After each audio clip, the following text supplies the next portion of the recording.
And hang on. Go. Ladies and gentlemen, welcome to the SpawnCast episode 123. We are streaming apparently on Mixer and on YouTube. For now. From what I'm gathering here, Evan we'll is see how holding this it down. lasts. Yeah, Evan is holding it down, man. high tech. I can't believe it. It's everything's working. It's shocking to me. So we'll see how well this keeps up. But yes, hi to everyone on Mixer and YouTube all at once. We have a bunch of stuff to go over, but I actually managed to get everyone together, including Rob. We got Roll of Two with us tonight. What's going on, man? Yeah. Yo, what's up, guys? Thanks for having me back on. I was supposed to be on like 2 weeks ago and had a rough week, so we had to reschedule, but I'm glad to be back. It's been a bit since we had you on here, so it's good to have you back on, man. Couple months. Yeah, I think Star Wars was the last time when Fallen Order was revealed. I think.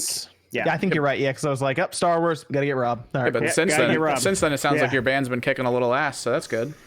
Yeah, we've been super busy musically for sure. So working on an EP, doing that whole thing. That's half of my free time is music. Only the other half gets to go to gaming. So I balance it best I can. But yeah, keep them busy. Very good. And then Sean's back. I'm back. Dude, we missed you last week. What's going on, man? How's it going? Good. I mean, had a little issue on Thursday. That was How's your fingers, bro? It looked like beef jerky. I mean, they're better now. They're healing. But yeah, I was driving to the grocery store on Thursday, and like my battery light came on, and I'm like, what the hell? And then like my steering wheel just locked up, and I'm like, oh shit. So like it's funny because like right down at the probably like I don't know 100 yards down the street, they were doing tree trimming. So there's like a bunch of cops like directing traffic and shit. So I'm like, I don't want to get stuck here. Let me just pull off now. So I had to like muscle the wheel off the road because the power steering was completely gone. And I was like, what the hell? And that's hard to do without your power steering. Dude. Oh my God. It was a nightmare. So AAA came out and they were trying to, they sent out a battery person because I thought it was just a weird battery issue. The guy was like, no, your battery's fine. He's like, pop the hood. I'm like, all right. So I popped the hood and he's like, come here. I was like, what's up? He's like, look at your serpentine belt. And it was just gone, completely ripped to shreds. And one of the pulleys that was on the serpentine belt blew as well. So I got the parts. My at-home mechanic came over to help me do it. And everything was going good until we had to take out the pulley, to the dead pulley to put in the new one, because you had to get a Torx bolt out of the pulley to hold it, and the bolt was about that long, far too long, and it would hit the radiator. The actual bolt was like this long. Is that where your fingers got all torn up? Yeah, trying to mess with the radiator because we were trying to avoid taking the whole thing out. So we took off the front fans, and then we would try to pull up and move the radiator just so we could get it out. And like I just got so pissed at one point that I grabbed the bolt itself, and I was like, yo. I was like, I'm getting this out right now. And I just pulled and pulled and pulled, and it eventually popped out. So now it seems good. We fixed it. We finished it yesterday. I drove to the store today. The power steering was fine. Everything seems okay. But yeah, it was a bitch, man. It was might be time to go start looking for another car. Yeah, we're going this upcoming week. I'm gonna just go buy a moped and call it quits. You save a lot of money on gas that way. What are you watching on your TV back there, Sean? NXT. Oh, okay. Oh, that's cool. That's cool. Then Evan's with us, of course. Evan, what's going on? It's going all right. Good. We got. Oh yeah, that's right. Nate was. Where were you last week, Nate? I was at a Portuguese wedding. Wow, that was going to be my first guess. Yeah. Who wouldn't guess a Zorian Portuguese wedding would be where those are the best. Those are the best weddings. So was the couple Portuguese, or were you in Portugal? The couple's Portuguese. Aha. Okay. Well, it's good to have you back. Jordan is with us with his Borderlands shirt on, which is interesting choice, but good to have you here. Fitting for sure. Glad to be here. And we got to his left, we got Player Essence. OJ, what's going on, man? It's going good, man. I've been playing a lot of the new Switch and testing out a lot of stuff. So yes. Now we're back on the podcast now with more people than just Max having the new Switch. What's going on? How's it going tonight, Max? Good, man. It's been a great week for gaming. I think a lot of us have been playing a bunch of we'll get to it later, but I'm really still hooked on DC Universe Online. That is a great freaking game on Switch, man. What level are you at? Interesting. Okay. 20. I'm in my 20s, I think. Jocelyn, my fiance, bought it, and she out-leveled me immediately. But she's playing a hero, so I can't. I can only kill her. Who plays hero in that game? Yeah, for sure. I know. Well, she looks like a giant demon, anyways. It's like, okay. babe, why are you the most evil hero? Just join us. Nice. Yeah. I mean, the villains are the best part of DC anyway. Mm-hmm. So why don't we go over what? I mean, we just talked about DC. Is that what most people? I know Evan played Friday it. the 13th. Oh, here we go. We have Friday the 13th talk. Oh, Game is amazing. Switch game of the year. Those graphics were looking great too. I mean, it's never Yeah, been the hair looks like realistic wax. it looked like It's it was never- like dissolving. It's never been a good-looking game. It was not a good-looking game on the That's PS4. true. That's a good point. It looks worse on the Switch, but the gameplay, top-notch. I do have a funny story though, because of course everything in my life is a story. So we were playing it because it's very hard. Like, there's hardly anyone playing it right now. So the only people that are playing it, obviously, are people who it's not got out review yet. codes. Yeah, it doesn't come out until the 13th. So clever. I've been like amassing people to play with us because it's just so much fun. Like I've played it so much this week, and we were playing the other night, and there were some randoms in our room, and we had like a full room, and I'm like, hey, did you guys get that press kit that some people got? And one of the guys was like, yeah, I did. And I was like, man, I really wanted one of those, man. Like, I've done a lot of Friday the 13th stuff on my channel. I don't understand why the hell they didn't send me one, man. It's kind of, it's kind of messed up. I'm a little jealous about it. And so we play around, and then I died. And so I went outside to smoke a cigarette, and Wood was playing with me. And like all of a sudden I have all these messages from Wood. I'm like, what's up? And he's like, so one of the guys that's in our game who wasn't saying anything is actually a developer, and he actually is the one who put together those press kits and sent them out. And like he heard your entire speech, and I was like, you're joking. And he's like, no, I'm dead serious. So like when I got back, I was like, which guy's the name? And so he told me the name, and we got back. I was like, dude, you work on this game? He was like, yeah, I'm a developer. I actually worked on those press kits that we gave out to some people. And I was like, I'm sorry for being ungrateful and a bitch, but it just looked cool. Like there was so much cool stuff. They already gave you a review code, didn't they? Yeah, I mean, I got a review code. I bought the game anyways too, physically. Can I ask you a question, Sean? Yeah. You worked on the graphics. No, he just. I'm just jumping. I don't know what he did, but it wasn't graphics. But like it was nice because we told him, because it's Friday the 13th. There's bugs in the game. Like there's some minor bugs where it like won't save some of your loadouts and stuff. So we were able to tell him like all the issues that we noticed so far, and he was like, oh yeah, we're patching them. Just let me know if you come across any issues. So it was pretty cool. But I love that game to death, dude. It's so much fun, and I cannot wait for the 13th because nobody's gonna know how to play the game, and I'm just gonna wreck everyone. Wait. I saw Nate take a picture of the Friday the 13th box. Yeah, he got a did Nate physical get it? copy.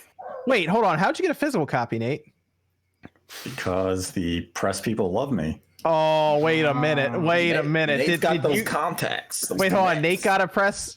And what's funny is I didn't get the awesome press kit that this got kind of awkward. I just got the retail copy. I didn't get like the box of like autographed posters or anything like that. There was so much cool stuff in there. But the funny thing is, Nate gave me that contact, and I hit him up. I was like, yeah, I got my YouTube channel. Here's my channel. I played this game to death on the PS4. Really looking forward to the Switch version. Heard nothing.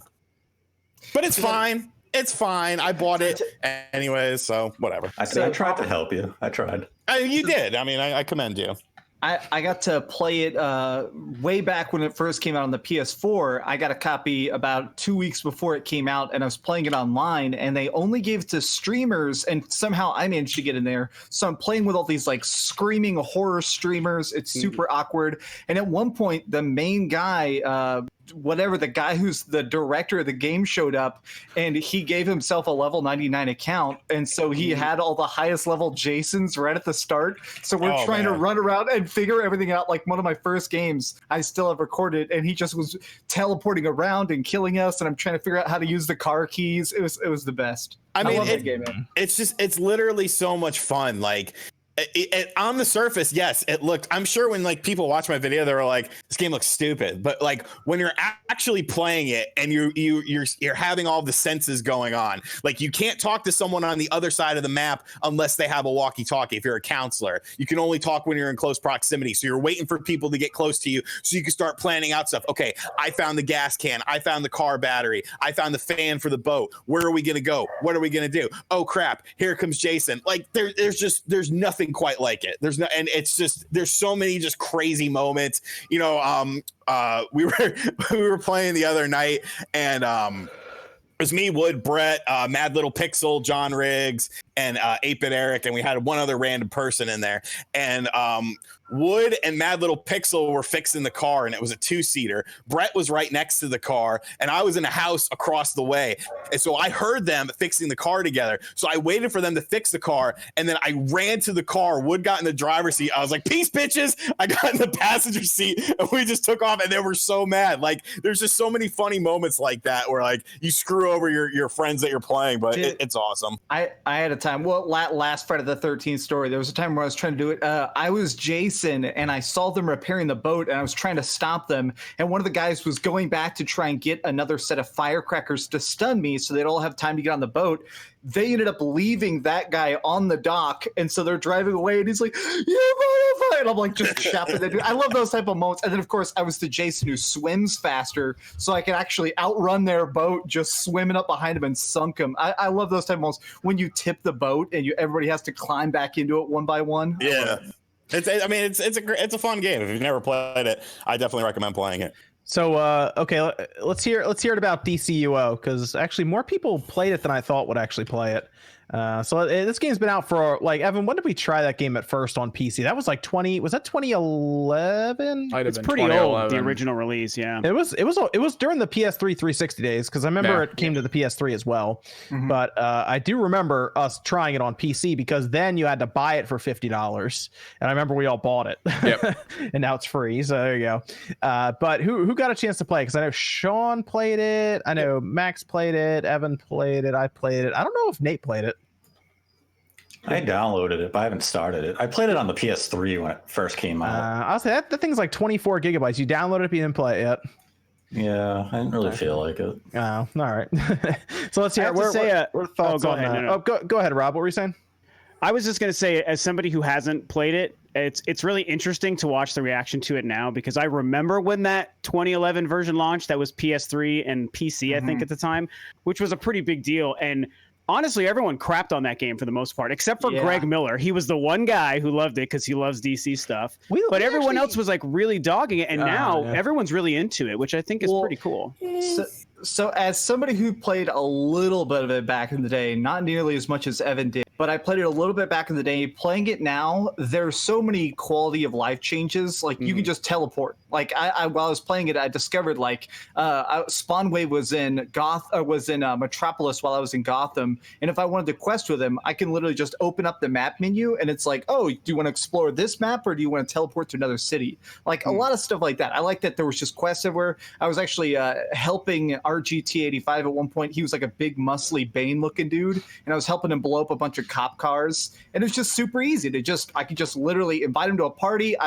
Friends list is fast, combat is fast, skills are fast, leveling is fast. I like fast online games. We weren't online back in the day, but I remember we all played and enjoyed it back then. I remember Evan. Yeah, we all max level. Is it still 30? 30 still max? Still 30. Gear score is what follows it, and if you're just playing it, if you're going into it thinking you're just going to play for free and everything's going to be fine, it only goes so far. Like there's something like 40 or something things of DLC out for it, and you cannot access them unless you pay for them or at that point. I guess if you max level and you like what you're seeing, I guess at that point it's better to do the monthly thing than to buy each one individually and all that. It can be, because you get access to all of it. It also frees up a lot of stuff for you to be able to like get all the money that you're earning in game rather than moving a lot of it to just like an account you have no access to.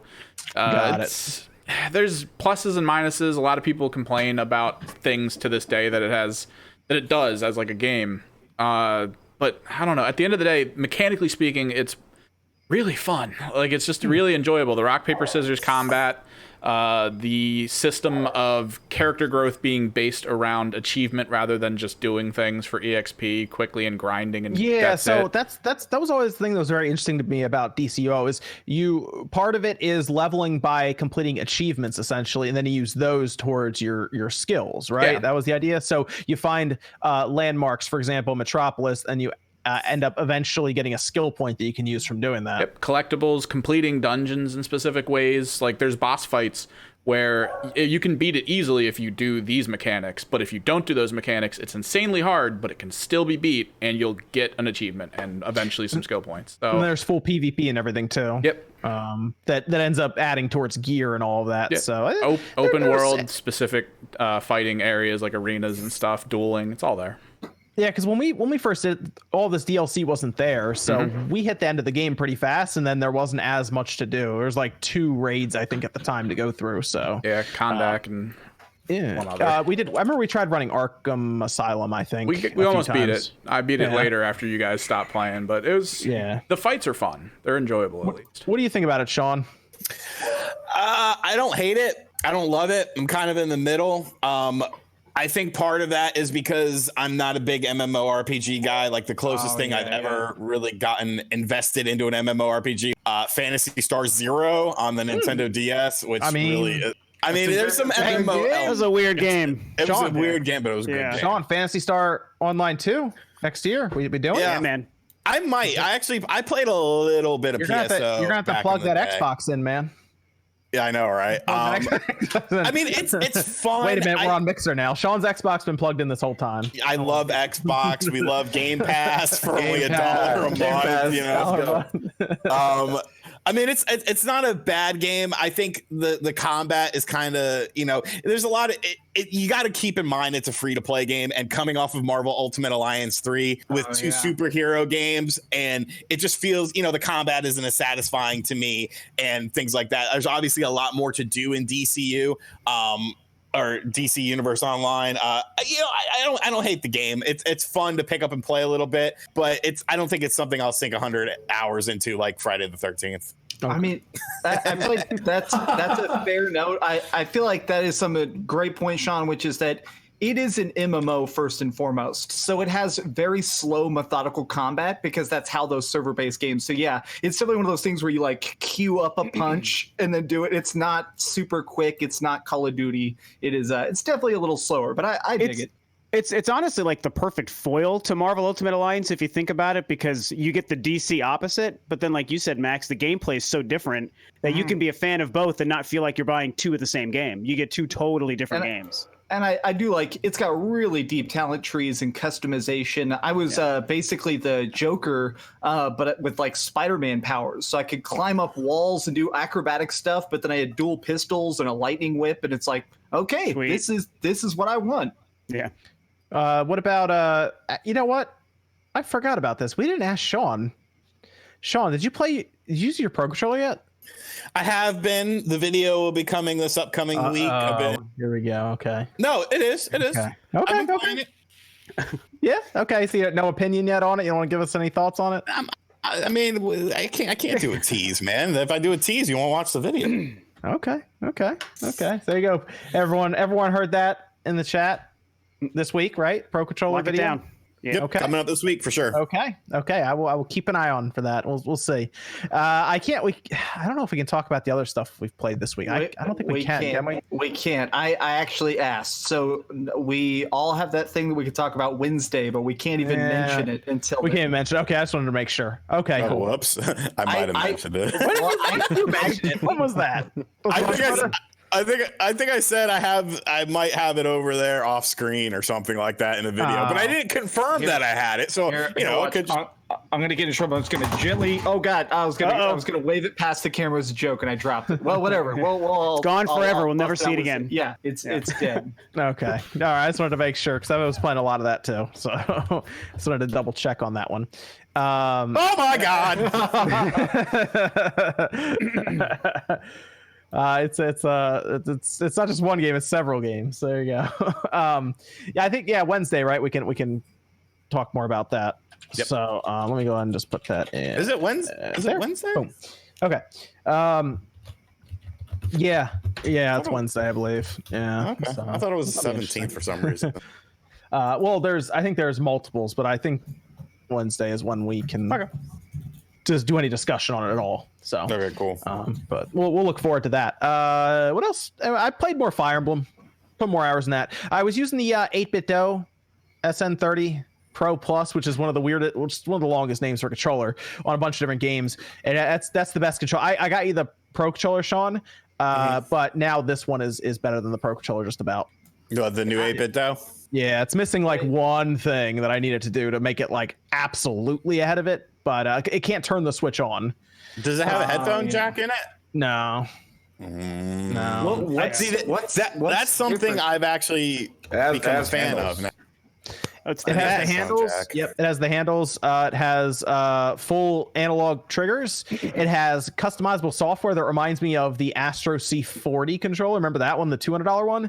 Yeah. It has a similar program where you plug the controller into your computer and you can change everything about it. You can change the buttons everywhere. You can have custom profiles. You can change the dead zone and the sensitivity of the sticks. Whoa! You can you can change the analog trigger when it actually like detects. So it can detect immediately and then not anywhere else, or you can detect at the bottom of the push. It has a 20-hour battery life and it charges through USB-C, and the battery is not only built in, but you could remove it and then replace it with AA's if it dies. Oh, wow. Yeah. Wow. So it has a lot going on. It has motion controls, rumble. The only thing it's missing is NFC and the ability to turn the Switch on. Otherwise, and a headphone jack. The thing is, though, I need to see if there's one that's wireless that can do it. That's the thing. There is. PDP just came out with one that has that's a wireless controller with a headphone jack. I never thought I would care about it, but it was the one that I got was wired. Yeah, I got the one wired. The PDP face off. Yeah, the face off. Is it wired? Yeah, it's wired. I got it right here. How long's the wire on it? The wire's pretty. I mean, it's not. It's like I think it's pretty long. Yeah. It's okay. It does sound and voice and everything through it, but I mean, a lot of people are going to look at that and say, well, I'm plugged in anyway, so I guess it's one less cable to run to the headphone jack on top of the Switch, I guess. But I plug in my USB headset into my dock when I'm playing docked mode, and like I have to like rearrange furniture when we're playing Friday the 13th because like the cable is only so long. So that's actually something I've been looking at. That's what I'm interested if they ever come out with that, because they do have wireless USB headsets you can use with the Switch, right? But it has a little dongle that like plugs in. I'm curious if we ever get a controller that still uses a dongle and just has all of that built in, and then you just plug it into the bottom of the controller. That would be I think people would pay like almost pro controller prices for that, you know, just like $60-$70 to have that convenience. So we'll see. I mean, it really is a good feature that the PS4 and the Xbox One have, to have that plug-in on the bottom of the controller itself. But the 8-bit Do SN30 Pro Plus is my favorite controller now. It is legit. I just can't wait for that Spyro Power controller. Oh gosh, I saw that. Dude, they're licensing everything. They're doing a bunch of different Spyro Switch stuff. There's like they have two things. They have the Switch case that comes with a bunch of stuff, like a cloth and I think headphones or something. Yeah. And then there's the controller by itself.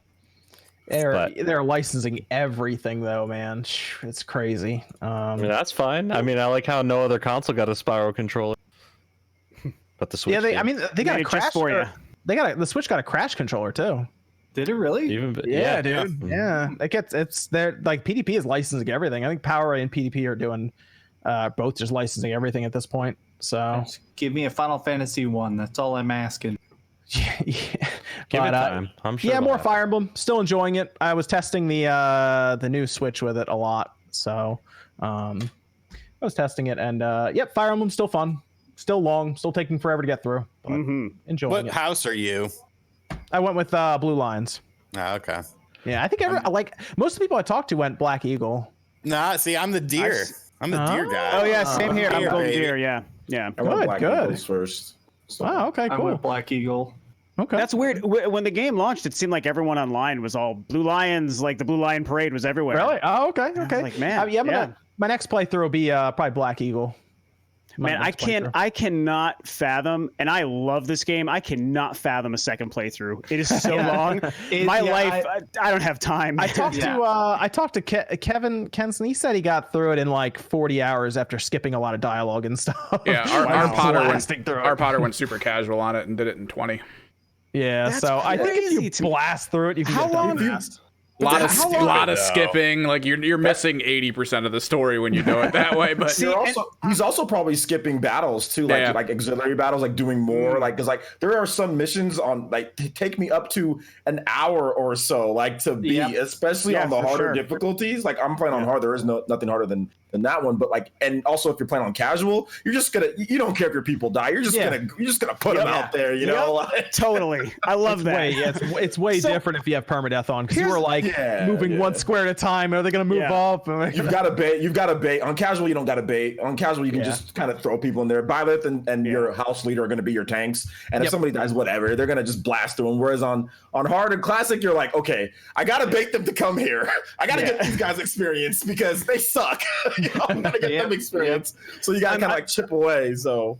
I'm curious for anyone who's played this far into the game, how long does part 1 White Frickin' Clouds last, man? I've been in that forever.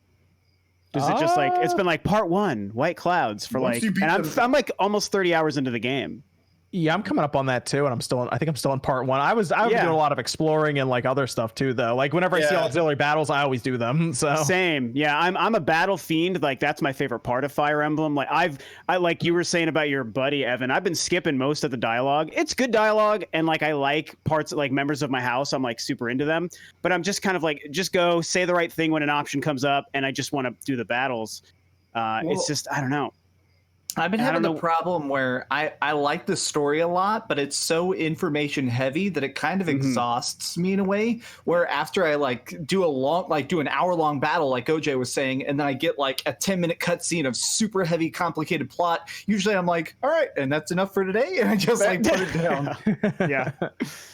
It's definitely, it's a finicky balance, I think, that they strike with Fire Emblem. And it's honestly, for me, it's kind of a testament to how good that game is that it even ever appealed to me and hooked me, because it's not typically the kind of game or RPG game I would like, but those battles are just so good. I hate to use the phrasing put up with the story, because it's not like I dislike the story, but it's just every time it's happening, kind of like you said, Max, it's kind of in my way. I'm just like, all this talking and this, I'm going to take you to tea and I'm going to look at your hair and make you happy or whatever. You're just in the way of my next battle. Like, you're just in the way. My approach is really different. It sounds like you want a new Final Fantasy Tactics, what it sounds like. I was thinking about that while you were talking. Sorry, yeah. Is that what Final Fantasy Tactics is like? I've never played it. Yeah. So there's technically three Final Fantasy Tactics. There's like War of the Lions, which is a remake of the first game. Then there's Final Fantasy Advance and A2 Grimoire of the Rift.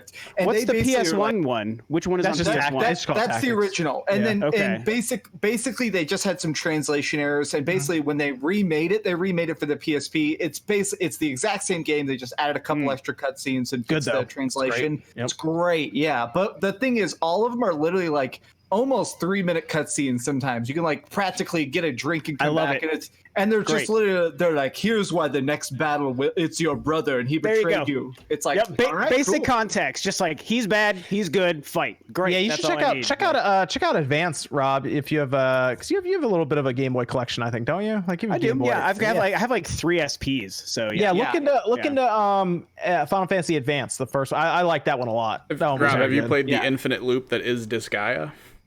That was my next question, because I've always been curious about Disgaea. There's things in there where it's like you'll lose weeks if you want to actually. It's like they don't take it seriously. It's like the amount of damage that you do in that game. Like we're talking like millions of damage. Nice. It's like obscene numbers. They don't take it seriously at all. I played a lot of Disgaea 3, I think, on the Vita. And I spent like we're talking hundreds of hours in that game, and I love that game. Overwhelmed me. Like Disgaea 5 complete on the Switch. That was the first time that I've been overwhelmed by an RPG. That game literally. I'm like, I think I'm good. I don't think I'm gonna play. I've always heard 20 hours. Like, this is too much. I've always heard 4 is the best. Does anyone know if that's true? I didn't play 4. I played what did I play? I played 3 on the Vita, and then I played 1 on the PS2. 2, I think. 1 or 2. One of the 2 on the PS2. I didn't play 4 though.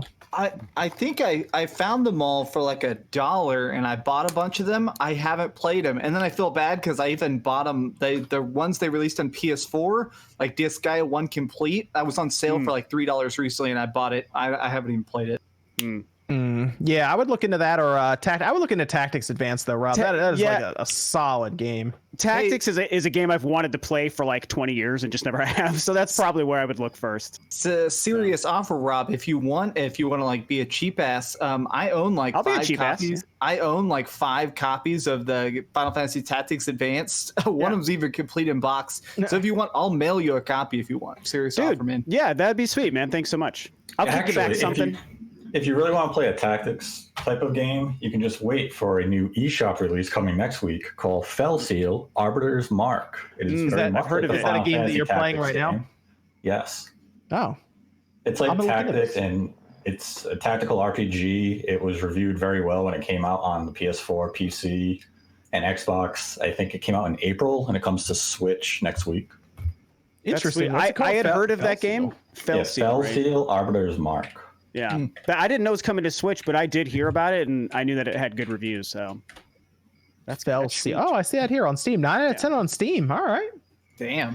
Is that the same $29.99 price tag, Nate? I would guess yes. Okay, I just wanted to check. Yeah, that does look like Final Fantasy Tactics. Yeah, it looks very similar to it. Nate, you need to do like a video on your channel of like these weird. I have a video for Fell Seal coming up tomorrow. Now you see, do like 5 games you missed on the Switch or something, like these kind of games. Like that one looks cool. I would have missed that completely. Yeah, I mean, hey man, you got the mic now, man. You got the mic now. I let Sean cover those weird eShop games. But Sean's not going to cover Fell Seal. He covered Senran Kagura Beat My Leg massage polish. I did strictly for the bizarreness of it. I was like, okay, this is a good video. Oh man. Yeah, but you always run into, like, you always bring these weird games to the podcast, man. I feel like that would be an interesting video to see. Well, I'll see how many people watch the Fell Seal video this week. Okay. And then I'll look into more random stuff like you just do a video top 5 games to beat your thighs to on the Switch. I think that's just one. No, there's the that pinball game series. No, the series, the Hello Kagura? No, the other one that it's all in Japanese, so you can't even really play it. That weird one. It was like real women dressed as like cats and stuff. And what? Electric Lovejoy, that or something like that was the name of it. Yeah, I have no idea what it was. Also, it was in that same Senran Kagura video. Electric Love or something. I'm sure. Electric Lovejoy. We'll say it in a minute. Reverend Lovejoy. Okay. Reverend Lovejoy. Let me go through some of these super chat messages here, because then we have a Discord question that Evan has lined up for us. It could be a good topic to start on. Jeff says hype. Good to have you here, Jeff. Wishbone says, if SNK is making a next gen console, why can't Sega? I don't think SNK is making a next gen console. I think it's going to be another plug and play. As long as it's not an arcade. No. That's the thing. I hope it's not an Aren't arcade. they redoing a Neo Geo Gold thing? No, they're doing a new console. Like a next gen console. Did you not see that tweet from SNK? I saw that tweet and I read into it as we're gonna make a plug and play. Yeah. No, dude. I think they're going crazy. That's a tall order, man. Dude, entering into the video game industry, and even to his question too, it makes no sense. Yeah, that's hard to do. That's hard, even for Sega, who did it before. Hundreds of millions of dollars. I'm a little concerned that they're gonna let a lot of people down with what they were like. I'm picturing like what they've already released without the screen is what I'm picturing. Something like that. Maybe a different selection of games, but I'm not picturing something too crazy. Like I'd be surprised with the cartridges. Yeah, because like a new actual like a console that would be next gen, and I saw the tweet. To be fair, Sean, it did sound like that. You're right, it sounds like that. But I mean, a fourth console that's gonna play games like Call of Duty and Grand Theft Auto, like that's a hard thing for a company to do. So I'd be curious to see if they did try. I'd welcome them to try, but man, is it an actual real like? There's no way. Right. Like, I'm concerned about the cost. I'm concerned about the cost for that. I mean, it'd be interesting. I'll say that. I mean, we have all these plug and plays like Turbo Graphics now coming out. I mean, you said possible. Neo Geo, right? Yeah, I don't know if the Neo Geo name carries that much weight to be mainstream like that. Neo Geo never carried any weight. It really is. Yeah, the only next it's going to be $100 thing that plays Android games. I promise. Yeah. The only weight Neo Geo ever carried was when you were going to school and you talked about this mythical $5,000 console. It's like every game's $700. You gotta play it. It's like, who has that? I remember there was one really rich kid where his parents were rich in our neighborhood because they lived in apartments instead of living in a house, so they just saved all their money. He's the one kid who had one, and I remember crazy. This thing was like. It took over their room. You felt like this thing was this large Neo Geo thing, and nobody had a VCR. One. Yeah, it was like this big old thing. Nobody had one. The games were super expensive. The cartridges were huge. Yeah, the cartridges are big. You know, that's because they were the arcade boards. Yeah, they were the actual arcade boards. They were the JAMA boards and plastic shells. In the cartridges? Yeah, like the thing is basically just a mini arcade emulation, and then you just plug the board into it, and it puts it on a screen. That's all it does. That's all I know about Neo Geo is that's I just remember them as the super expensive. It was what, $600 back in like 1993 or like 90. Which might as well have been $1 million. Yeah, it was. Yeah, I think though it was the closest way to really get the actual arcade experience in a house. Yeah. Whereas consoles were like, we emulate it, but Neo Geo was like, this is Killer Instinct on the Super Nintendo, but not the really. The Neo Geo CD I think was a bit more cost effective, but the load times were just like ridiculous. That thing. So I think I played like Samurai Showdown on there at my friend's house, and it was great. You know, I didn't know what the hell I was doing, but I mean, this is like 5-year-old OJ or something. You know, 6-year-old. You know, I didn't know what the hell I was doing, but it seemed great. I thought because it was expensive, so I thought it was great. But I'm like, I'm never gonna get one of these. I'll never have enough money, you know. It's a weird time in gaming. It was a weird time in gaming. Yeah. Miguel says missed last week's Spawncast. Happy to be back. Good to have you back, Miguel. Trip and Fall says question for Nate: is Ori for Switch still coming? Yes, it is. Okay, very good, very good. Coming out tomorrow, Nate. Not tomorrow, but soon enough. Tuesday? Oh yeah, isn't there supposed to be? I mean, probably Thursday. I mean, there's always like a fourth quarter, I guess that'd be fourth quarter, right? Because it'd be September. I guess so. Like a later in the year direct. So maybe they'll announce. Yeah, I think usually September time. I would think, right? Oh, Gamescom's around the corner too. You consider Ori as like a like an indie style game. So maybe they have like an indie direct type thing there, and they announce Ori.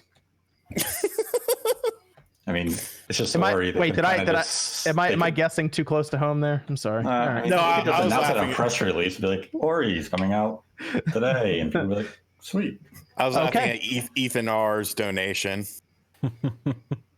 Let me just win the giveaway, Jordan, or I call Uncle Ted. Uncle Ted's coming, Jordan. Oh no, I'm scared. I'm giving away on Twitter tonight after the Spawncast all 4 Avengers movies digitally. I got my box set in a little bit early, and I have the codes, and like the tweet is blowing up. There's like over like 120 people who've entered it. So it's a big one. I've got like 50 new followers because of it in like the last 3 hours. What's the box set? Is it a box set of all physical Avengers flicks? It is a box set that has brand new steel books for all 4 films. It's $150. Comes out Tuesday. Holy crap! Okay. Yeah. And it's different from the other Steelbook at Best Buy that they're releasing for it. So it's so funny. I want that because just like all of us, I'm a nerd who's bad with my money, and I just want to own those again in Steelbook fashion. Yeah, it's amazing. It was dope. I just watched it before the podcast. I think I've only seen one Avengers. Enter the contest. You never know. Yeah. No, there you go. Yami Industries says, what's better, old Switch for hacks or new Switch for jailbreaking? I want to get the most out of the Switch, and I can afford games, and hacks are so swexy. The old one, I guess it's still people still jailbreaking and everything, but I don't know if the new Switch will be anytime soon, if ever. So that was the big thing they seem to focus on, was security. But I don't know if I would upgrade to the new Switch if you already have a Switch, but maybe the old Switch ones, now they're getting phased out, will start becoming more valuable. I don't know. Maybe it's worth picking one of those up now. Like the original PSPs, those things are really shot up in price. Yeah, I like the PSP 2000 was legit. I like that one. The 2000 PSP Go, baby. I like all the models. I mean, even the Go's kind of a meme, but I like that. I like the 3000 because they finally fixed the screen. Mm-hmm. I love the Go because it has, it just slides down. It fits easy in your pocket. Well, it's a portable PS1 for me. The PSP Go, in my opinion, also sort of jump-started app culture. There were a bunch of games on there like Field Runners. It was basically like it was like Advanced Wars ripoff. A lot of that stuff for like $2. I think it kind of started app culture. See, I had the silver PSP 2000 back in the day, and I played Final Fantasy Tactics on it. There you go, Rob. That was like my game. Sweet. I need a PSP, I guess. I mean, it works well on that, but I mean, at this point, a lot of people just emulate PSP, to be honest. Yeah. There you go. But the games are all like $2 each because everybody emulates them. So I own like 100 PSP games. I don't think I paid more than $5 for any one of them. But if you get a PSP, pick up Crisis Core with it as well. Tactics, Crisis Core, you're good. Crisis Core. Do you have any UMD movies? That's the real question. I own a couple. I own a couple. Like the Resident Evil movie. Yeah, I have like 20 or 30 of them because I was at this newer retro store that's in my area, and they had a bin, and it's like, here's all our UMDs, they're $1 each, and I just bought them all. Do you keep them next to your Xbox 360 HD DVD drive? I never had one of those, buried under your mini disc but player. I do have HD DVD discs, man. so wow. I like finding those. I have an HD DVD for the 360, and it's boxed, and I have a bunch of movies. It's the white one. What movies? I mean, I'm sorry. Oh, what movies? Oh, dude, yeah. I got a bunch of them. I'll take a picture after the show. Yeah, you gotta compare HD DVD collections. I remember it's so weird. Back in the day, it was so funny because my friends got it, and the biggest advantage that they could explain to me about why they had that over like PS3 Blu-ray is because they didn't have to remove the game out of the 360 to put the game in or the movie in because it was already in the HD DVD one. It was at my old job at the bookstore, we would actually sell movies, and for some reason corporate told us don't sell HD DVDs, they're a dead media, so they wouldn't let us put us on store shelves. So he bought the HD DVD player for the Xbox 360, and whenever those movies came into like shipments and stuff, he would just take them home. So he had hundreds and hundreds of HD DVD movies. Sounds like a ploy. I don't know if I trusted that. No, so he just had multiple copies of the same film and he got a shipment. No. So it's because we had a buy area. We would actually intake. We were a used bookstore, and we would sell. That's how I have a lot of my games. Is this stuff they would put on the store shelves? They would buy it from people in the public and then sell it for like 10 times more. And I would buy it at cost. So if this game is going to go out for $100, I'd get it for like 25. Deathwish Cassidy says RGT watch Mox versus Ishii and Okada versus Sonata from G1. Yeah, I've been watching some of the G1 stuff. Okay. Ants in my trance, no message. Thanks, Ants. Dreamcast guy's mom wants to know, can we get Review Tech USA on the SpawnCast? We've had Rich on before. Yeah, let's have him back. And it's really weird anytime that person who calls himself my mom donates. It's always like it's always like a legitimate question. It's never a meme question. It is. It's never like, hey, you haven't talked to me in 10 years. I miss you. It's always just like, how do you feel about Super Nintendo? Rich can come on the SpawnCast. We've had him on before. Absolutely. I'll talk to him actually. He's lost quite a bit of weight. So he's looking good. For Rich, man. Good for Rich. Yeah. Zaire Miller says, does anyone remember Ubisoft's Wild? Yeah, that's the game from Michael Enzo, the Rayman creator, right? Yeah. It was like a big, just hanging out in Africa or something, or was it a prehistoric thing? I can't remember. Something like that. It was or like Wild in the plains. Was a game. It was kind of like an open world. PlayStation 4, yeah. Yeah, you're like in the plains and stuff, and like you have to like hunt or whatever. Survival adventure game. Yeah, survival. No, it's not out. It's not. It disappeared like Beyond Good and Evil. Yeah, Oh, it's so true. And then in 2017, in 2017, he said it's still in production, but weird. These games are never. These look like vaporware, dude. I've never seen this. That's right. In March, Sony filed for a trademark for Wild, so it's still technically around. Yeah, it exists. Oh. Technically, it's still around. It's just, it's if you track Ubisoft and Michel Ancel's whole thing following Beyond Good and Evil 2, like if you went to the Wikipedia, going up until they announced that game like 2 or 3 years ago, if you went to their Wikipedia, it tracked like every 2 or 3 years, he would have one sentence to say about it's a game we're making, and that's all he would say like every two. And everyone was like, "That's bullshit! Like you're not making that game." And then they did eventually show it, so maybe Wild is real. But I'm kind of with you, OJ. I want Beyond Good and Evil 2, but I'm kind of nervous that game might not ever release either. I don't know, man. Or they might repurpose it and just put it out like next gen or something. My issue with Beyond Good and Evil 2 is why was it so damn ambitious in the first place? As if the first game was like this crazy super trip. Like what the hell were they thinking when they were making Beyond Good and Evil 2? And then they're talking about you can be involved in the development. Like this started getting really weird. Like it has to come out next year, right? Or it's gonna fall to like next gen consoles. It's next gen. I would absolutely put my money on next gen. Like wait, I thought it was a Nintendo Switch exclusive. Oh, it was honestly, like what you're talking about, OJ, it's kind of the difference between like 2005 Ubisoft and 2018, 2019 Ubisoft. They just make different games now with different purposes. Everything's online. I don't feel there was the need to do it. They could have made literally like a AA or whatever the hell you want to call, just a really highly polished game and had it like in a normal period of time and just have it. I don't understand why they were going to make it to like the most crazy type of AAA game they can make or something. Like it's weird. To me, they lost when they started talking about you can start developing the game like that, like to where I was like, all right, this game is very confusing. It's very confusing. So I hate whenever that happens because part of the reason we don't have Shenmue 3 10 years ago is because instead of doing Shenmue 3, they tried to do a Shenmue MMORPG called Shenmue Online. You can actually see stuff about this. The idea behind it was to have a bunch of different classes. There'd be a caster class, a kung fu class, and you would actually have to like level up and train with Ryo and fight other players and actually stop Landy. And it was this huge money dump project. It's like, and obviously they ended up canceling it, but it's one of these, it's like, why don't you just make Shenmue 3? They were giving you Shenmue money. What are you doing? Don't get so complicated. What are people doing? Let's go through a few more of these before we get into some of the topics. Christopher, no message. Thanks, Christopher. Appreciate it.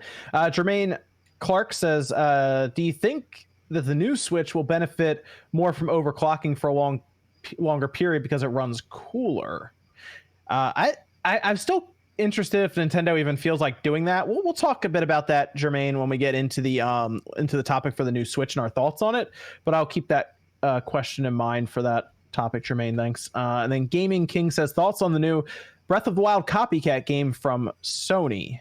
Yes. I just saw Impact, right? Genshin Impact. Yeah. Apparently, one of our followers was like, "Hey, I work for these guys. Can you put some positive light on this?" And I was like, "Are you serious?" Genshin Impact? I'm gonna watch the I saw the trailer yesterday. People kept tweeting it to me yesterday. I think it looks great. I'll be honest. It was really funny. Well, here's the thing. If people act like this is the first time a game has emulated another game, like this has been happening since the dawn of video games. Like if you don't like it, like that's cool, but like people like the whole freak out in Japan. People are like, PS4s. I'm like, why are you smashing a PS4? This dude brought his PS4 there to smash us. That's a waste. I was gonna say PS4. Completely good waste. I don't understand. Like people copied Street Fighter till damn near today. Still today. Even with still copy Street Fighter. Even with the release of Breath of the Wild when it was originally announced, I think we were at the store, John, and I was like, "Oh, cool! It's got the climbing system from Shadow of the Colossus. It's got the crafting systems from like most of the modern day survival games. Like it was a hodgepodge of other games. Like it's nothing different." Yeah.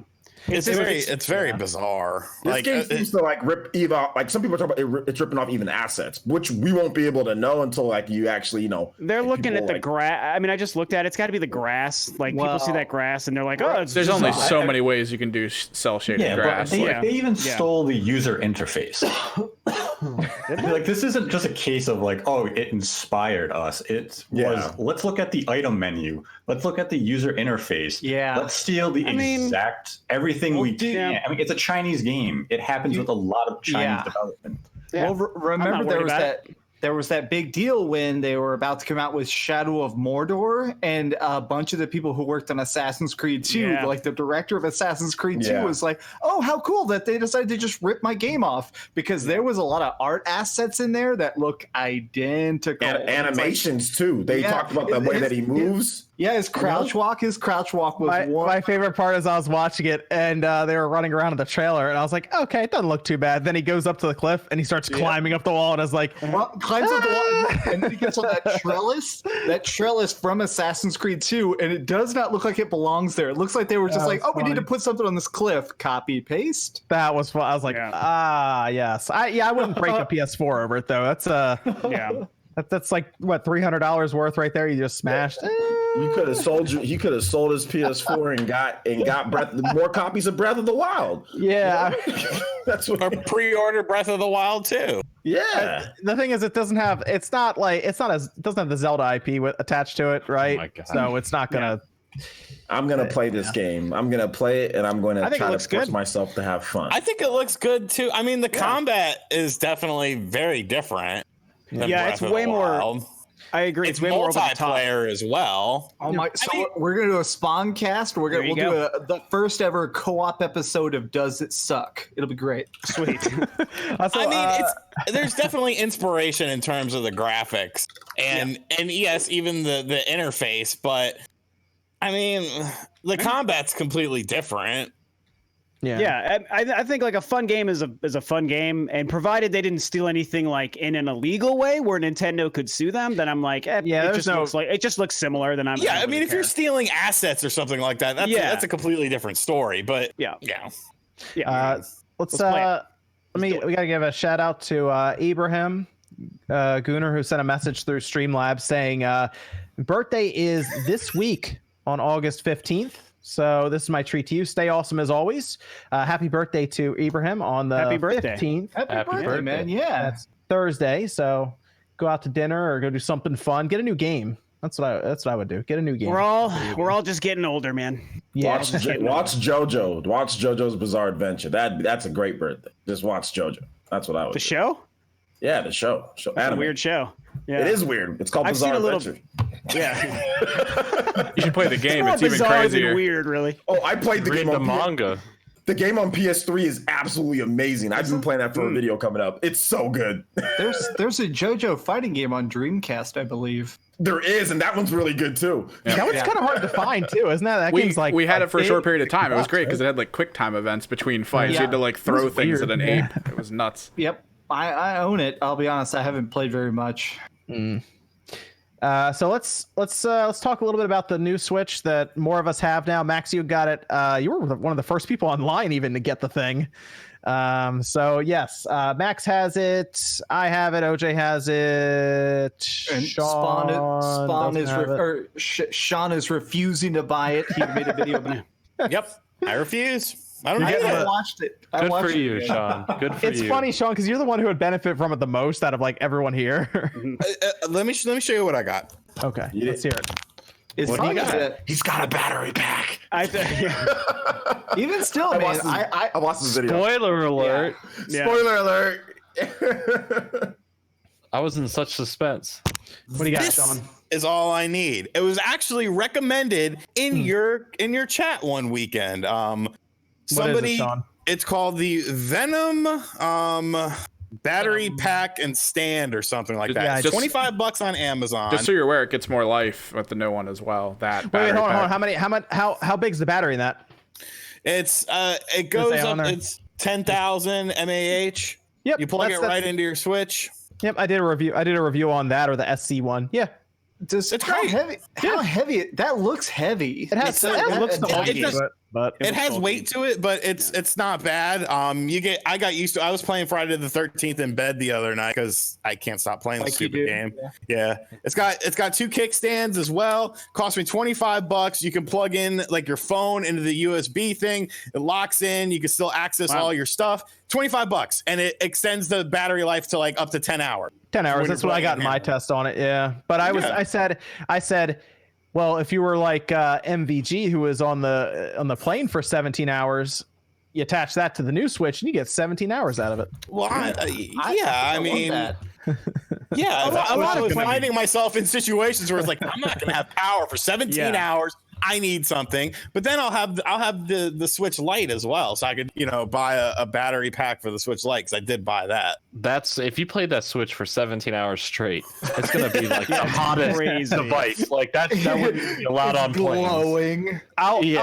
I'll admit, my thought on the new Switch is if you already have a Switch, you probably don't need to upgrade unless you just don't put it in the dock. Like if like I leave mine in the dock most times, I wouldn't have bought it if I wasn't doing a review or teardown of it, to be honest, just because it's really no different really to me anyway in the dock. It's basically, to me anyway, it's like the same looking thing for me and everything. They did a huge series of videos over on Game Explain, and they discovered that one of the weird differences that nobody really predicted is, for whatever reason, it installs stuff faster. It downloads stuff faster and installs it faster. So maybe it has upgraded Wi-Fi or something that we don't. There's probably a couple things going on in there. I checked the chip. It's the exact same. It is? Well, yeah. I mean, I wasn't just saying much, but yeah, it's.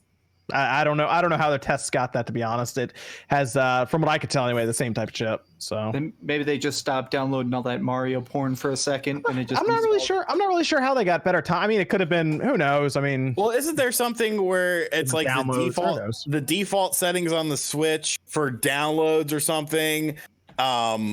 Are lower than they should. Let me hold on. No, I know what you're talking about. Like you can go and you can set it to like a higher one. Nintendo Life did a video about it. It's the MU. It's the MU in the settings. That's it. You can change it. Yeah.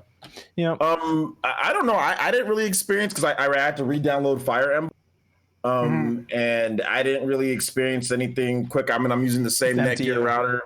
Same 5G band. I mean, it seemed about the same time. The only thing that I've noticed so far from playing, are we on the topic of it or are we waiting? Yeah, we're good. Yeah, Nintendo Switch. Yeah. The only thing that I've noticed is that Xenoblade Chronicles 2 Gourmet doesn't lag like it used to. That's one of the things. I mean, and I've tried to emulate that lag that it would get going into Gourmet, and I can't do it. I've tried every Wi-Fi on, Wi-Fi off, brightness all the way up, and the new Switch. There's no lag right there. My old Switch still kind of stutters at times. Yeah, that's the only thing. Interesting. Yeah, we need it's so funny because like the last place is going to get this thing is Digital Foundry. Right. They're the one who everyone's going to look towards for the opinion. And I'm wondering, I'm like, they don't have like a liaison here in America that can just freaking ship and they can just pay them for. I mean, I thought they would do that. Weird.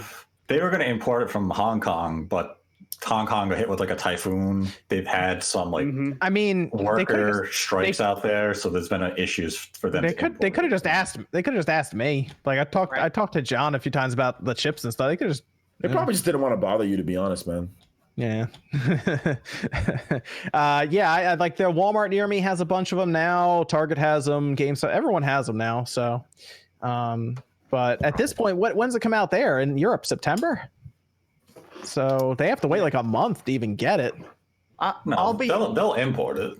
No. Yeah. They just had an issue of getting it as early as they want. They knew Hong Kong was getting it August 1st, and that was their go-to because they weren't because America wasn't supposed to get to the middle of August. Yeah, and we all have it now. We were getting it a few days after Hong Kong was getting. Australia was getting it by like August 2nd. So where they were originally looking, that plan just didn't work out. So they've had to alter. Yeah, but they're not waiting till September. I mean, I'll just say personally, my other Switch was broken, so I had to buy one.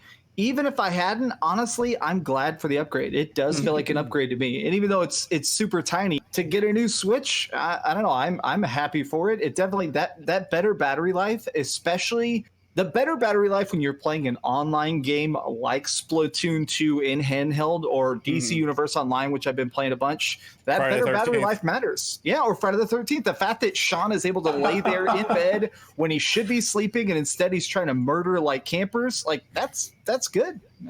I think that the way you mentioned it, Max, though, that's kind of where I feel this thing really makes sense is for people who need to replace their Switch. And I know like a lot of us maybe are willing to buy it because it's like, hey, we have a YouTube channel, we have a reason. John, you do teardowns and all that stuff. But for me, I just kind of see it as something that's really cool, and I'm glad that they've fixed one of the biggest problems with the Switch and just kind of made that, they just kind of pushed it out there to make it the default new model because it's better. But I'm at the point where I'm not like avidly against it and boycotting it, that, you know, to that point. I just know that I don't really need it. You know, I've got a Switch, it works awesome. It's the same approach with the Lite. I have no reason to need the Lite either. So I think for the average person, I don't know why they would need to go out of their way to change from the current Switch they have for this new one just for like another 2 or 3 hours of battery life, unless they've got issues, it's not syncing things properly, it's busted and they need to replace it. I feel like that's most people will buy it for that reason. Or I guess if you travel a lot, I could see why some people might just definitely be like, you know traveling. What? I'm gonna go get this thing. Especially because GameStop was running that deal of $200 for your old Switch to trade in and all this. So yeah, which was smart, which was definitely. And I think that, you know, with something like that, that'll convince like a smaller extra margin of people to say, screw it. With the extra trade in, it's probably worth it to just have it. I will say the new Switch, I don't know if it's just me, but it feels like when I'm actually playing, it feels cooler. Like it doesn't get as hot. I don't think so. I think that's a really good point because I was testing Xenoblade, right? And I was playing Xenoblade with no Wi-Fi on because Xenoblade doesn't need Wi-Fi at all. So I was testing it with no Wi-Fi, and I was over 3 hours, over 60% battery, 3 hours on about 50%. So, and that game runs kind of hot. Xenoblade it does, It runs hot, and it was running nowhere near as hot. And I wasn't locked down playing the whole time. I was doing it for a test, but it didn't get hot, and I was in some of the more taxing areas. So I want to see, I want to see Mortal Kombat. Sean, you had Mortal Kombat. That would have been curious to see because Mortal Kombat game like that thing catches on fire. You said with Mortal Kombat. Yeah, it does. Good lord. Yeah, it really does. Same with Dark Souls. I don't know if anyone's played a lot of Dark Souls on the Switch, but the same chip will be used in the Lite. So I'll be curious, Sean, when you play Mortal Kombat on that. Yeah. I mean, I've got Doom. I was playing a lot of Doom on there, and that takes place in hell, and it was just cool. That's part of the Switch effect. That's part of the HD Rumble, and then it goes a little bit further. HD heating. You'll have actual fire in your living room when you play. Nate, did you look into the new Switch at all, or you just kind of moved along from it? No, there's no reason for me to really upgrade or invest in one. You mostly just do docked anyway, don't you? No, I play a decent amount. I'm fine with like 3 hours. I'm never sitting there for like 6 straight hours in a handheld game. So, do you play in your pool? No, because I would drop it and it would blow up. I thought you were gonna be like, I only play with women in the pool. Be real. I was waiting for somebody to play volleyball. I play volleyball in the pool. I do have to say the cooler aspect of the Switch, if that's really true, that definitely appeals to me because if there's one thing I hate about the Switch, it's actually how hot it gets. It drives me crazy. So also that's appealing. The Joy-Cons all appear to be pretty much the same too still. So that hasn't changed from what I can tell. And I guess the next new hardware is the Lite. So we'll see how all that goes. I got that pre-ordered too. I don't know. I'm gonna try and secretly get that early too. God damn it, dude! You're in like the GameStop like part of like the US, so you'll have it like 3 days early or something. I'm right next to headquarters. I'm gonna be camping outside. Like, hello, do you have it now? I'm telling you, man, it works. So that's gonna be interesting to see how all that goes down. But Sean, do you want to talk a little bit about this Sega AAA, this AAA Sega game that apparently they're showing up to Gamescom with? It's very interesting. Very interesting how this is happening, and I think it might be nice. Really? You think so? Think about it. They just redid that patent, and the patent was not for a pachinko thing. It was actually for a video game, is what somebody found through future research. So I'm thinking it could be Knights. And when maybe the hell has Knights ever been considered AAA? The first game was AAA as hell. It came in that big ass box. The first game was definitely seller. considered like a AAA, like big budget type of game. It was the first 3D game ever made by Sonic Team specifically. I know that because I think it still says it on the box. Yeah, but here's my issue with that. For one, I think it's another Yakuza game. Yeah, that's what a lot of people are saying, and more than likely it probably is. But maybe I'm just hopeful. Nah, keep hope alive. I think it could be Knights. Here's the issue we run into real quick, Rex.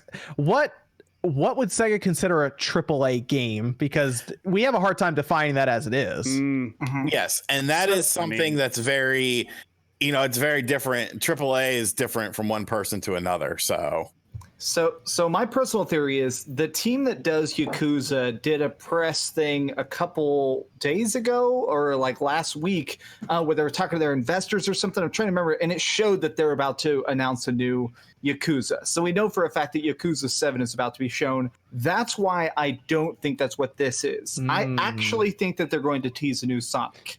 I just feel like that was my other thought. Because Sonic Mania sold so much. I think that what they're going to announce is I think that they're going to show a new 3D Sonic, and I think they're going to show a new 2D Sonic at the same time. Sonic Mania 2. Yeah. I think it's going to be something different. Honestly, I think it's going to be something like a new Sonic Generations. It's going to be something where it's both. Honestly, that's 100% what I think. Dude, what if they showed up there and it was Sonic Adventure 3 and then Sonic Mania 2 both got announced? That'd be crazy. I would lose it. It could. I mean, it could be that. It really comes down to what Sega considers AAA, though, because Ubisoft says it's if you dump in $40 million, I think, into a game or something for development. That's what Ubisoft considers it. So Ubisoft is. I mean, Sega isn't dumping $40 million. Sega's not doing that. No. If they dump $4 million into something, I would be impressed. That might be AAA to them. Yeah. Sega didn't even make $40 million in life. The other thing though is if you go back to their last where they talked to their investors, they specifically said they want to focus on known IPs, and they named Sonic, they named Persona, and they named Yakuza, and we already have a new Persona game coming out. It's like that. Well, there's also the Yakuza. Yeah. And there's also the Panzer Dragoon remake, so maybe they're just doing stuff with old Saturn games. Well, they also did say they wanted to get some Burning Rangers, man. The problem is everything that Sega's done good this gen hasn't been made by Sega. Panzer is licensed out. Sonic Mania had nothing to do with Sonic Team. That's true. Sega this generation, or for a long time, Sega's own output has been terrible. Could be for Shinobi. Sega to make a AAA game, it's gonna be. Why are we laughing about Shinobi?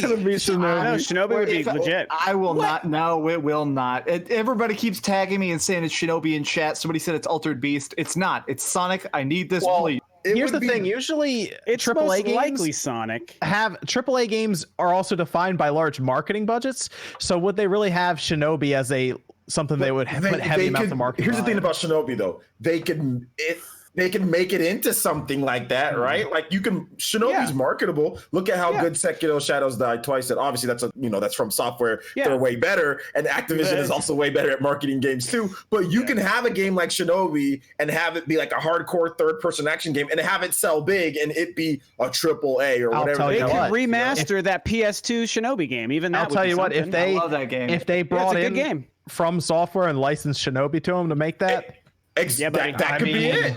Yeah. I mean, Sega has so many IPs. Yeah, they do. Yeah. You got Shinobi, you got Phantasy Star, you got Virtua Fighter, which hasn't Virtua Fighter 5 has been reappearing in competitive fighting tournaments all of a sudden. Yeah, it could be. Where's Virtua Fighter 6? Yeah, but I feel like the time passed for that with Evo though, for Virtua Fighter. I think that'd be the place to announce it. Virtual Fighter's time has passed. Like that would have been a good place to announce it. Was Evo? I mean, they announced to do Guilty Gear and everything. Why not? Kid Chameleon 2, baby. Yes, let's go. Absolutely, Kid Chameleon. machine. I mean, but I think what Nate was saying is kind of correct, man. Like it seems like Sega has a lot of cool IPs, but they have a lot of IPs that like other people do. It's like, okay, what about a new Vanquish? Oh, well, are they going to get Platinum Games to do that? You know, it's like, oh, well, what about Anarchy Reigns, Mad World? Those are all Platinum Games too. Yeah, I mean, even like Streets of Rage 4, it isn't Sega. Yeah. Sure, but I mean, if their IPs are getting made, that's still pretty exciting. Even if you have like 10 really badass Sega IPs. The problem is that Vector Man, you know. Contracted work is expensive, and Sega's not Nintendo. True. They're not Activision. They're not. I mean, like, it's the same reason why, like, you know, Nintendo contracts out Smash Brothers. Smash Brothers is expensive to make. It's one of the most expensive games to make, contracted by Namco. It's like Sega has to contract everything. Like, where do they have any developers at Sega that actually make anything themselves? Like everything, like even the Atlas, they bought Atlas. It's not even theirs normally, dude. They bought Atlas. Good point. But maybe that's the future of Sega. Is utilizing their IPs, publishing stuff, and still doing some in-house stuff as well, but outsourcing games like Panzer Dragoon, Streets of Rage. I mean, think about all the games that we just said that they outsource: Sonic Mania, Panzer Dragoon Remake, and Streets of Rage 4. Yeah, but Panzer Dragoon, they're not even publishing it. They just licensed it out so Forever Entertainment can publish it. But they'll still make residuals off. They're making some residuals. I mean, it's their IP. It's not like a Sega game. So like everyone's saying like, oh, Streets of Rage, all this other stuff from Sega, and Sega's just like, yeah, we own the IP, but we're not publishing it, and we have nothing to do with it. I'm just saying. Like, it's going to be AAA from Sega today. It's going to be Crazy Taxi 4, and I'm totally cool with that. And B, I'm okay with them doing this. It's what I wish Konami would do. Yeah. I wish Konami would take a step back and just start handing out the toys and being like, all right, who wants to make a new Castlevania? Okay. Who wants to make a new Silent Hill? Silent Hill, okay please. With that. Yep. I think. Well, what if they went to the presentation and then like the door kicks open and it's Jet Set Radio. Understand the concept of love. I mean, I would lose it, especially if the guy came out on rollerblades and was like, "Hey guys, we got something to tell you." I'd like, yeah. It probably won't be, but that would be pretty cool. Anything's possible, man. It's possible. Also, if Konami would wake up and let Blue Point remake the original Metal Gear Solid, that'd be sick. But let's go around here. Oh, go ahead. Okay. What's that? Everyone can go ahead and take their guess because it sounds like 19th, right, is when the opening night ceremony is? Yeah, it'll be 19th here, but I think it'll be 20th in Germany. Okay. Yeah, 19th here. Yep. So next month, not this Monday, the following Monday, will be revealed. So what do you guys think? We can go around here. My official guess, and you guys can throw it in my face if I'm wrong. I am going to put my official guess as a 3D Sonic. I think Sonic is most likely, and I think they've done that the last 2 years in a row. But I'm just going to say Knights just to be crazy, so that if I'm right, it's even cooler. Okay, Sean, what do you think? Knights. I'm going with Knights. There you go. Nate, you can guess or not if you already know what it is. I don't know what it is, but I'm going to go with something like Creative Assembly with a strategy game. And they're going to be like, look, guys, it's this awesome new Total War. And people are going to be like, wow, Sega, go to hell. It's going to be Shenmue Tactics, and I'm going to buy 20 copies. Jordan, what do you think over there, man? What we got? I would like it to be Knights, but it's probably going to be Sonic the movie, the game. Okay, fair enough. What do you think? What do you got, OJ? What do you think? I'm gonna say I think it's Yakuza or something like that. That's what I think it's gonna be. Or I'm gonna go with Yakuza. I'm gonna go with Yakuza as well. I think it might be a new Yakuza game. Yakuza or Sonic. Well, and the next Yakuza, people don't know this. The previous storyline is done. The previous character is like 6. They officially, at the end of Yakuza 6, he retires, completely hands it off. There is a new main character. So I think the next Yakuza is going to completely reboot the series. If they announce it, it probably won't be called. Here's my only thing about, I think about it more and more. Sonic Forces was like $40 when it released, right? Yes. Is that a AAA game? Hell no. I don't think so. Like, you see what I mean? Like, I feel like it's a $60 game that comes out, and that's, I mean, Sonic Adventure 3, is that $60? If it's like a big adventure. Yep. I mean, we assume Mania 2 would be $20, right? $30, maybe 20, physical? 30. I bet 30. 30 physical. Yeah. Like, see, I'm trying to figure out AAA because they specifically said that in their press release, and I'm like, what? Well, every company's AAA is different, even with these bigger companies, right? Because it's based on how much money they spend. So it's really based on what they consider that. I remember Platinum Games was talking about how they can't make AAA games, and they figured that AAA game would be $10 million plus, you know? So that's where they put it at in an interview when Platinum Games was talking about games, you know, that they crazy. make. That means that means what, Bayonetta 2 costs less than $10 million to make then? That's crazy to think about. I think they consider Bayonetta a AAA game. Okay, that would be, and I would too. So I think so too. That's one of their big IPs. Yeah. I would think it would cost more than $10 million to make a game like Bayonetta because of the marketing and all that. So I mean, just the how long it's been in development now, right? Like years. With Bayonetta 3, absolutely. Yeah. Wait, and am I missing something? Did they say only one game is going to be announced? Is there no possibility of more than one game? They said in their press release that, and then they listed some other things that are just going to be playable there. There wasn't much though. Yeah, it seemed like they were really wanted to hone in on this AAA game. They typed 3 capital A's. So nice dream wheel, baby. I think they said, what was it? Catherine Full Body is going to be playable. Are you guys shocked that game's still not out yet? I can't believe that's not out. Like, I thought that was out. I thought it was. What are they doing? Like, why the hell? The game it's a remaster of an old game. Yeah, but this one's the full body, OJ, so it takes more time to cook. Does none of y'all find that ridiculous that they remastered a game and can't get it out on time? Why when their localization's already done? Yeah. But they're adding new stuff too. But I mean, I don't know. It's just Sega being Sega. Man, the other thought was because I know Capcom's going to be there too. There's a lot of people showing up to Gamescom.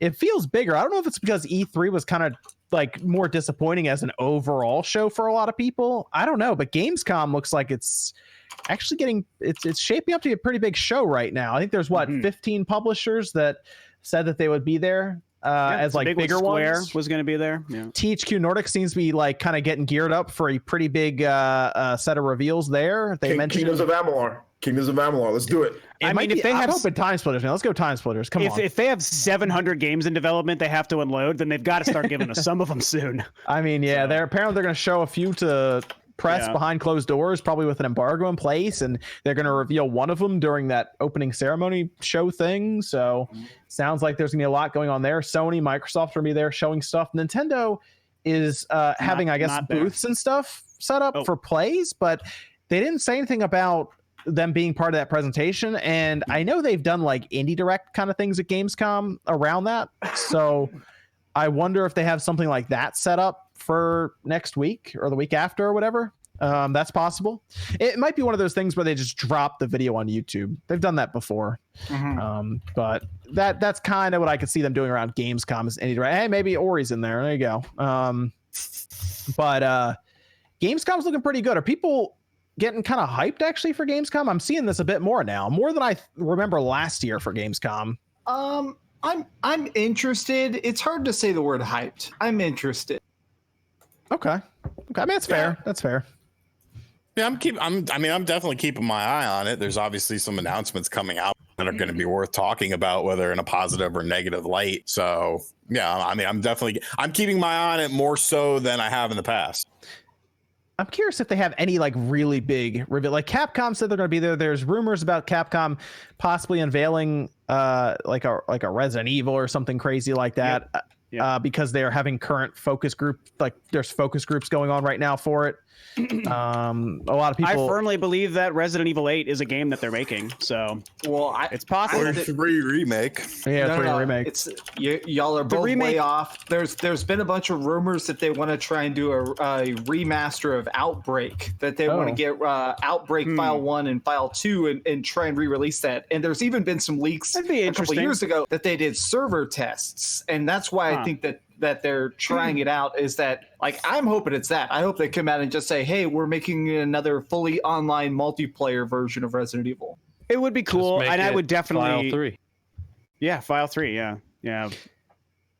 When it comes to the remake, though, I think it's tough I think eventually they'll do a remake 3, but if you look at the timing of the remake 2, they announced that thing, I think in 2015 was like the first time they confirmed it. So it took, and we didn't see it for another 3 years until 2018. So I would be surprised if the third remake is that soon. I feel like we might not see it for another 2 years. So yes, check that out. That's the 19th here in the US. I believe it's gonna be midday for East Coast, I think. So that'll be interesting. They're gonna have a full stream for it. It's gonna be a show with Jeff Keighley and everything, Sean's favorite. So let me go over to our Discord question, Evan. You want to load that one up? We have Jordan might be able to answer a few things on that one, maybe, since he's got the shirt for it. Yeah, the Borderlands community. Here for it, man. Let's hear it. Let's hear the Discord question, Evan. Do you think 2K went too far in sending people to Sup Matto's house? Absolutely, they did. They went too far. I know some Matto, and it sucks because I've known that, and I'm pretty sure he's known this for a while, that he's been on radar for Gearbox and 2K, something like that. Like they've been watching his channel because they're blaming him for leaking these leaks, but he gets information and then reports on the info. He's not the one directly doing it, and they've made lies on it that he was selling cheats and hacks in his Discord, which was not true. So can I did a bunch of research on this. The facts are what 2K did was too far, but what their official, what they could do was legal. That's the bad part of this, is what they did was totally within their legal right. They accidentally posted information. Basically, they were testing out streaming connections. They had to basically test the Twitch integration of Borderlands 3. So they made an account that was called like JKQFQQQQ to make sure nobody would ever stumble upon it. Submatto managed to find it and see all these screenshots as the preview thumbnails. Like he released information It wasn't even finding it. It's the fact that when they put out public press briefings on the new integration, these names were in there already for anyone in the public to see. And that's when they said, maybe this is like another clue, similar to how they hid little bits of text and information for shift codes within trailers or in images. So that's what they thought it was. So they started following these accounts just in case something special would happen. And they caught on that they were actually doing tests, and they reported on that. That's on 2K and Gearbox's end. They publicly had it out there for anyone to, if they're smart enough to follow if they wanted to. And it sucks because Submatto is one of the biggest in terms of the news of Borderlands, not like the biggest Borderlands YouTubers who play the game and all that. In terms of reporting the news and being up to date, he was one of the bigger channels that covered it, that people would look to break stuff out or talk about the newest things or take a trailer and talk about every little detail in it. And it sucks that his whole everything is just being torn apart. I got like 63 copyright strikes, and his channel was like, I thought it was 7. I thought it was 7, and they undid 6, and so he still has 1 copyright strike, which even 1 copyright strike really screws your channel for like a year. There's a bunch of videos of his that are down now, and I heard that it was I heard something about 63 strikes and that his channel was going to be terminated within 7 days. And that was a few days ago. So I don't know what the full situation is on that. What Gearbox did is 100% too far. And anything, he has been one of the biggest promoters of the game, even if it is these little leaks. This is what people feed on. This is what gets people excited, right? And Borderlands has done a good job with keep pumping out updates and trailers and new things, which is great. But in between that, to keep the hype going, it's all these YouTubers and journalists that are covering this stuff, and that keeps the momentum there. Same thing like I did with Spyro last year. It keeps the momentum of excitement, so there is no downtime. If he did anything wrong, I understand that, but at the surface level, he really didn't. The worst thing they can get him on is that he did have someone connected to knowing stuff leak him a bunch of stuff a year or like almost a year ago, and everything that he said may happen actually was legitimate about certain characters and their names and how they looked and designs that were actually in the reveal trailer. And I guess that would obviously make the company scared and be like, all right, whoa, how's this happening? But absolutely, for just how he's been handling everything now, which is just covering whatever news comes out, is totally wrong. I can get being mad about that major leak and everything, but honestly, this is ridiculous. So I just want to say one more thing. What they should have done, in my opinion, is instead of attacking him in this public fashion, they should have just hit him with a cease and desist. Like, honestly, if he was leaking stuff, that's fully within their legal rights, and that's basically just a piece of paper that says you are releasing information that we legally own. Stop it, and that's it. It's people get cease and desists when they do fan games and stuff. I think they should have done that instead of trying to destroy him like this. Here's what I think they should have done with the situation. It should have been a moment for them to get good PR out of this and to understand that Submatto is not trying to damage the reputation of the game. He's promoting his excitement and the cool new features and all this fun stuff that is going to happen. And they should have been like, hey, let's invite this guy out to the studios, and show him around and talk with him, hype him up, give him some swag, some cool stuff, right? And be like, hey, we're totally cool with you covering this kind of stuff, but when it comes to kind of leaks that you may seem true or other stuff, can we not have that? Like, we'll fully back you. We're not going to do anything, but like, don't cross the line. Like, they could have done it in such a nicer way and treated someone who is a big fan of their games in a completely different way, rather than like, no, he's a bad guy, we hate this guy, everyone look, we're going to pride him up as what not to do. And I think that's way too far. Here's the thing. Does this individual, because I'm kind of in the dark about this, but I do have a few quick questions. Is Mr. Supmato, does he work for 2K or Gearbox? No, he's a random dude, but he's apparently been like one of the biggest Borderlands fans, like thousands of hours. And what he started to do is he just ran a Borderlands channel. So basically what Jordan was doing with Spyro, he was the Borderlands of Spyro. So he was getting fed information from presumably an employee within the game? Some things. And then additionally, he found a way on Twitch to see these channels. So basically, Twitch, whenever you don't put up a thumbnail for a stream, it will generate a thumbnail off the screenshot. And he found a way to see these official accounts that they were using in secret. So he had all these screenshots of Borderlands 3 way before they even talked about it. Can't be in secret when they put those accounts names out there for everyone to see. Well, but there were the trailers and stuff. So secret is in that they weren't advertised. Sure, you can say they were public, but they weren't advertised. Is what I'm just making that distinction. I mean, unless this individual hacked into some sort of database to get this information, like if he's just a great sleuth, what are you possibly pinning on him? He's not an individual leaking information. He is the leaky. He is the one receiving the leaked information, and people can take that for as they will.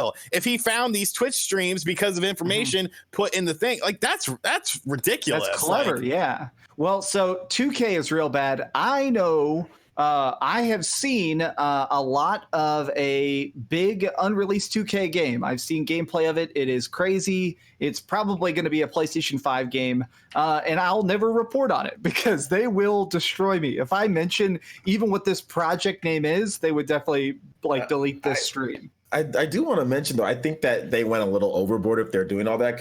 Looking at his channel, he's a huge fan. I think this should have been handled in a less aggressive way, because this is my first time looking at his channel. Dude has, for the past 2-3 months, he gets great views, and he's just been making a bunch of Borderlands stuff and getting people hyped up for the game. Why treat somebody that's obviously just trying to promote? He's just promoting your game, and this does not hurt them at all. Yeah, he leaked something, whatever, I get it, but I don't think they should have sent somebody to his house. They should have. This is not something to where you punish somebody. This is something to where you talk. If you talk to him, like Dreamcast guy was saying, or no, who said that, or was that you, John? Jordan was saying, talk to him, just like, hey, bro. Yeah, like if you bring him on and just say, hey, man, we'll give you a copy, give you some swag. You can make videos about that type of stuff. That would have been way better than doing all this stuff. This seems like they're being douchey about those. Because I understand the company being like angry about some of these leaks getting out there being right, but like when he first reported on these like real leaks that no one knew were real back late last year, it wasn't like they were widespread believed to be true. It was a lot of people going, probably not true, whatever, this game's never coming out, it's been too long, blah blah blah. Big if true. And the thing was, it was gigantic because it was true. And like same stuff with like that extra Borderlands 2 DLC that came out of nowhere. He found source code that led to that being the exact name, and then it got announced and it was exactly correct. And there's so many things like that. Like I understand as a company going, come on, we can't win here, right? We can't keep anything in secret, but I guess do a better job on keeping things in secret and keeping your employees in check, and maybe start putting out false leaks to see who the leaker really is. Here's what I'll tell you about Take-Two and 2K and Rockstar. Something I think people need to learn very quickly, if they haven't already, is you don't mess with Take-Two, because if they do, so Max, you said send a cease and desist. Something I've learned from them is they go like beyond that. Like they straight up like will attack hard over, like they will seek to ruin. Like what didn't they make? They made a website payout over £1 million or $1 million or something because of Red Dead Redemption 2 leaks. They had someone who modded GTA Online. They raided their house and made them pay $150,000. Jesus Christ! I actually think in some ways, Submato, because he can see it coming, was able to get out of the way to a degree. Now they sent private investigators to his house, right? Yeah. At that point, he could have just told them to leave, just like get out, kind of thing. But maybe he was thinking, if I just tell them these things, they'll know I'm not hacking. Because if they thought he was hacking into something, just having to defend yourself over that kind of a lawsuit would cost a lot of money. He was saying that he said after he talked to people after it happened, he's like, I know I shouldn't have talked to them or let them in, but at the time he didn't know what was going on, and he was just really like nervous and scared and very tense for this like 2 hours or 20 minutes. I don't know how long he said, 2 hours or 20 minutes. It's one of those two things. And like, I don't know how 2K didn't see this blowing up. Like, if this was a small channel, like 2,000 subs, let's say, who was covering Borderlands, we may not have heard about it in this capacity. But the fact that this was a big enough channel where they did it to, of course, everyone's going to hear about it. That video blew up for them. Many major outlets covered it, and many bigger YouTubers covered it. Boycott Borderlands 3 trended worldwide for almost 30 hours. Yep. It was definitely not a good look, and all they have to do, they're so close to the release. They're literally almost exactly a month away, and so close for like you had a good enough time from the last Randy Pitchford controversy that it was like, okay, people. It's pretty recent too, though. It was so close. Like, we were so close to getting to that goalpost, and it's all of a sudden it's like, we're gonna make another controversy. So now everyone's looking at Borderlands like. It's like, come on, that's the only game I really like this year. I'm just like so obsessed about, and there's so much controversy that I don't support. There's way too much around it. It's so bad, and I don't usually it just stemmed from one guy. Now the whole company is at fault. Now the parent company's at fault. If you're on Take-Two's radar, you want to be real careful. I'm glad I stopped covering Borderlands stuff when I started doing that. Well, I mean, it seems to be more about them caring if you're hacking into their stuff. Like, the fact that he wasn't, I think, actually helps his case. But it sounds like there's still a lot of information we don't necessarily know. So I would be concerned when Take-Two gets involved, because they don't mess around. They go for the throat. It seems like they're raiding people's houses out here over hacking online accounts. It's not good. So I can understand that hacking. I understand that. Absolutely. But like, this guy, it doesn't seem. He just seems like a big old Borderlands fan making news on the game. They threw that accusation at him that they shut down his whole Discord because they said that he was selling hacks and cheats in his Discord, which is not true, but that's what they claimed just so they can get it taken down. So technically what it was is, for somebody managed to take screenshots of it. He had a bunch of thumbnails and stuff in there. So basically he had files, and the only way they could take it down was by those exact terminology of selling exploits and cheats. They should not have taken it down, but the fact that he was selling them, like, the whole problem with this whole situation is that legally they could do this. 2K did not break the law, but this is just so over the top. Like, that's my big problem with bad it. press. It's just literally, this was literally like, if I somehow had the demo for Final Fantasy VII, like, I stumbled upon the demo for Final Fantasy VII Remake, hell yeah, I would stream that. And if they came in and like shut me down, I'd be like, bro, I found this. It's fine. Yeah, but let me ask you this. We've seen companies shut down channels or strike channels over early gameplay, even though they didn't agree to an embargo, right? We saw that with Spider-Man. Remember, Kofi got struck? We talked about that. OJ's channel got struck by Sony over the PlayStation 4 Slim. Yeah, just a picture. I think. Yeah, a picture of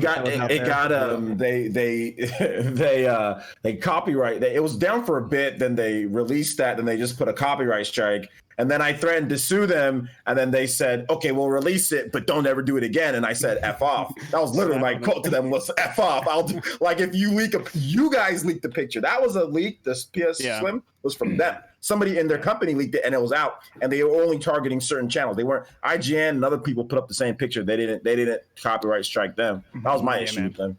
Yeah. So you never know. Yeah. We'll see if any more information comes out about it, because I think there's still a bit more that needs to come out. Although you're right, Jordan, they're so close to release. If they just ignored it, none of this would have mattered by the time the game came out. At this point, it doesn't matter, because any information that you can consider leaks was not leaking anything that was important. It was like character stuff. It was about like new weapon variants. For some companies, it's just about control. Like they want to control their message, and they just didn't like that stuff was story elements, no spoilers. Like it was, there was nothing on his channel aside from like knowing the name of the DLC that was coming and like the early stuff like late last year about that was correct, that you can even consider to be like actual leaks. The other stuff was reporting on news that is easily found online or that they have put out in their trailers.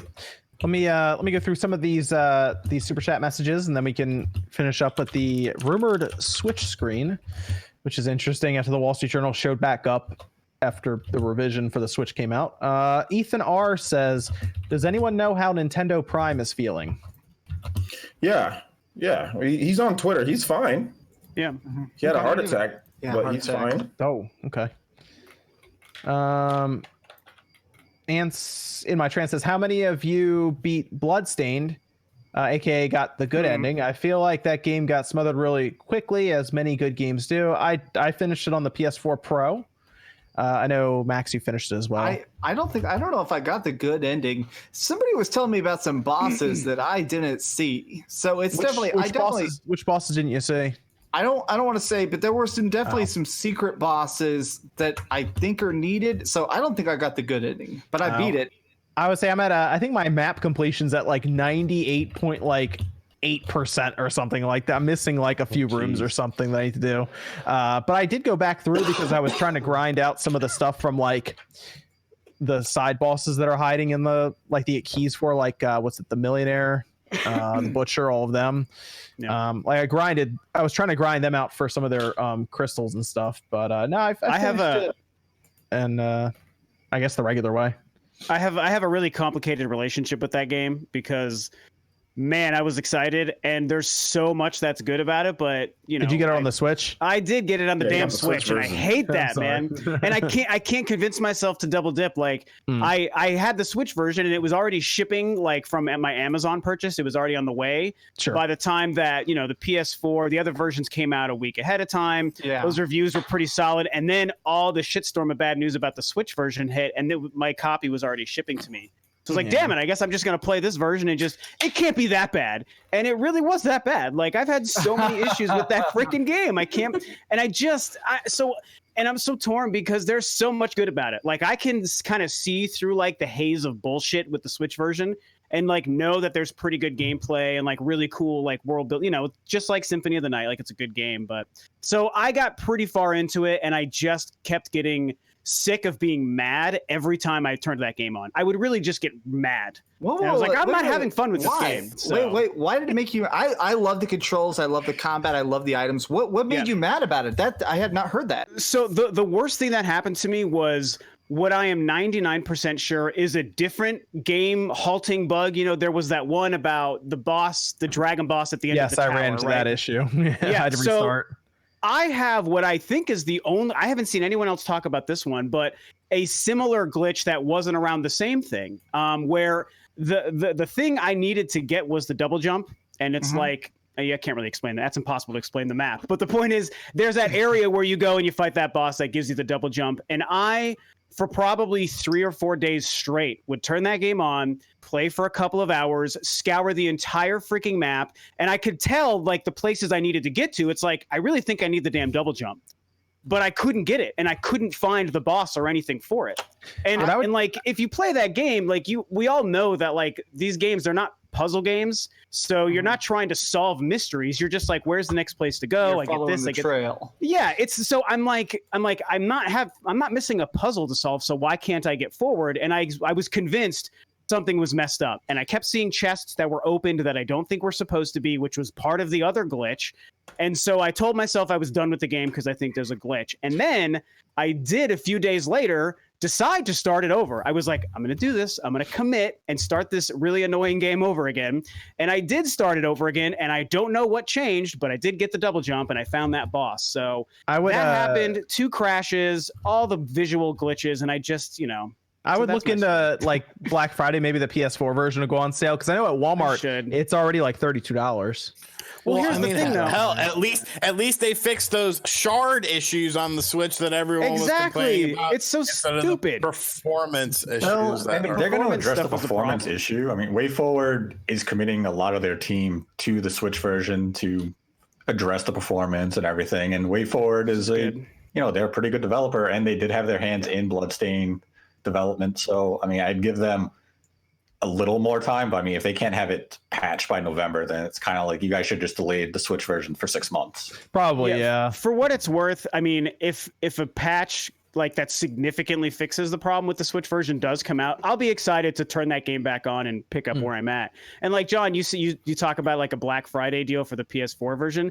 Sounds like a good idea, but then I realize I'd have to for the third time start that game over without finishing it, and I just don't know. Dude, I mean, I like the game, but I'm not that committed. So yeah. Do you have a PS4 Pro? I don't, which I wish I did because. Yeah, I only played it on the PS4 Pro. I think it's pretty much the perfect smooth experience there. I have not played it on Switch. I didn't buy it on Switch. So I'm just saying, if you're looking for the optimal experience of apparently this broken ass game, it's probably there. PC version. I've been playing that PC version. You got that sweet laptop, Rob. I do. I got a sweet new laptop. Maybe I should try that. Butter. It's great. There's really no issues at all. I wish there was like a universal cloud or something so I could take my data from the Switch version and just move it, because I do want to finish the game. Again, I know I can taste the almost awesomeness right there, but just the Switch nonsense is just in the way of it. Let me go through some more of these messages. Ethan R says, "Let me win the giveaway, Jordan, or I call Uncle Ted." Gustavo says, "Favorite Game Boy game." Pokemon 6 golden coins. Yeah, I would actually say Pokemon Red. Which one is it, Aria or Dawn of Sorrow on the Game Boy? I forget which is which, but the Sorrow Aria. Castlevania game. That's the one. That's Dawn is the DS game. Dawn's the DS. Yeah, they're both great, but that's my favorite Game Boy. Going. Wait, that's a Game Boy Advance game. He said Game Boy. OG. Oh shit, Metroid. I'm going Link's Awakening on this one. Outside of the Pokemon series, Link's Awakening. Yeah. Link's Awakening, definitely. I love Link's Awakening. We should say Tetris, since Tetris is like the best-selling Game Boy game. Tetris is good too. Tetris is good. Pokemon was so innovative. They gave it with the Game Boy. Although next month we all get to play through Link's Awakening again, so that'd be cool. That'll be my first time. That'll be my first time. I'm excited. I can't wait to play it on my Switch Lite. I couldn't stand Link's Awakening when I was a kid. I'm looking. Yeah, that was my first one, so I was super into it because it was my first Zelda, so I thought they were all like that. I can't wait to complete my third Zelda game ever. John Shirtless for charity. When, where, for those who prefer console over PC gaming, why? What? Easier. So convenience. Is that it? I want to do a big video at some point in the next couple of months. I want to do a video called "A Console Gamer Reviews PC Gaming," because I've been gaming on PC this year for the first time ever. Console gaming is so easy. Like, it's so nice that I play my Switch a lot. I probably play my PS4 or my Switch the most this year, and it's nice that I just press this button. I don't install anything. The patches go in automatically. Look, there's fucking Doom. I love Doom. Boom! Look at that. I'm now playing Doom on the podcast. I like that. Yeah. There's too much shit with PC. I got Steam, but every time I boot up Steam, updating. It like takes forever to there's just too much. It's like once you get to a certain, when I was younger, but now I'm a bastard. Like I just I don't want to take any time to be like, I don't want stuff to take long. I just want to boot it up and it's quick, you know? It's so weird to hear people talk like that about PC when that's literally how I play PC. I just boot it up and it updates passively without me doing anything. And what can you? Somebody help me? Like I feel like everyone else is doing it wrong, so it's always weird to hear people talk about it. Like it's so much easier to play console because you don't have to install anything. But I mean, on PlayStation and Xbox, you do have to install things. There's patches everywhere. It keeps updating its own drivers, and it's the same thing now. Like it's become the same situation. That's what I would point at for PC. I guess would be. I guess just drivers and other things that can go wrong. Yeah, that's the thing. With developing for games, people prefer console because you could have a million different video cards, different processor combinations. Like they prefer to develop for console because that's it. There you go. Yeah, it's universal. Yeah. Okay. I have to laugh about this. Someone in chat just said that there's apparently Google Stadia forums, and on the Google Stadia forums, they hate me. I don't doubt it. All five people. I know, right? Yeah, all five people hating on you there. Oh my god. Yeah, it's probably 9 dudes, and their screen names are like Google Stadia is my god 666. Sean, didn't you call it trash too? Like you should be on there. I should be. Well, remember you sent me that video that a guy made of yeah, the guy because he trashed the Stadia fan. Yeah, yes. It was like a cloud. It was a cloud gaming channel. Cloud Gaming X. Jackson, dude. There are fans of it, and that's what I don't understand about some people. Like, all because I don't like it. Like, what does that matter? You matter, Sean. Your opinion matters, and I'm gonna get angry.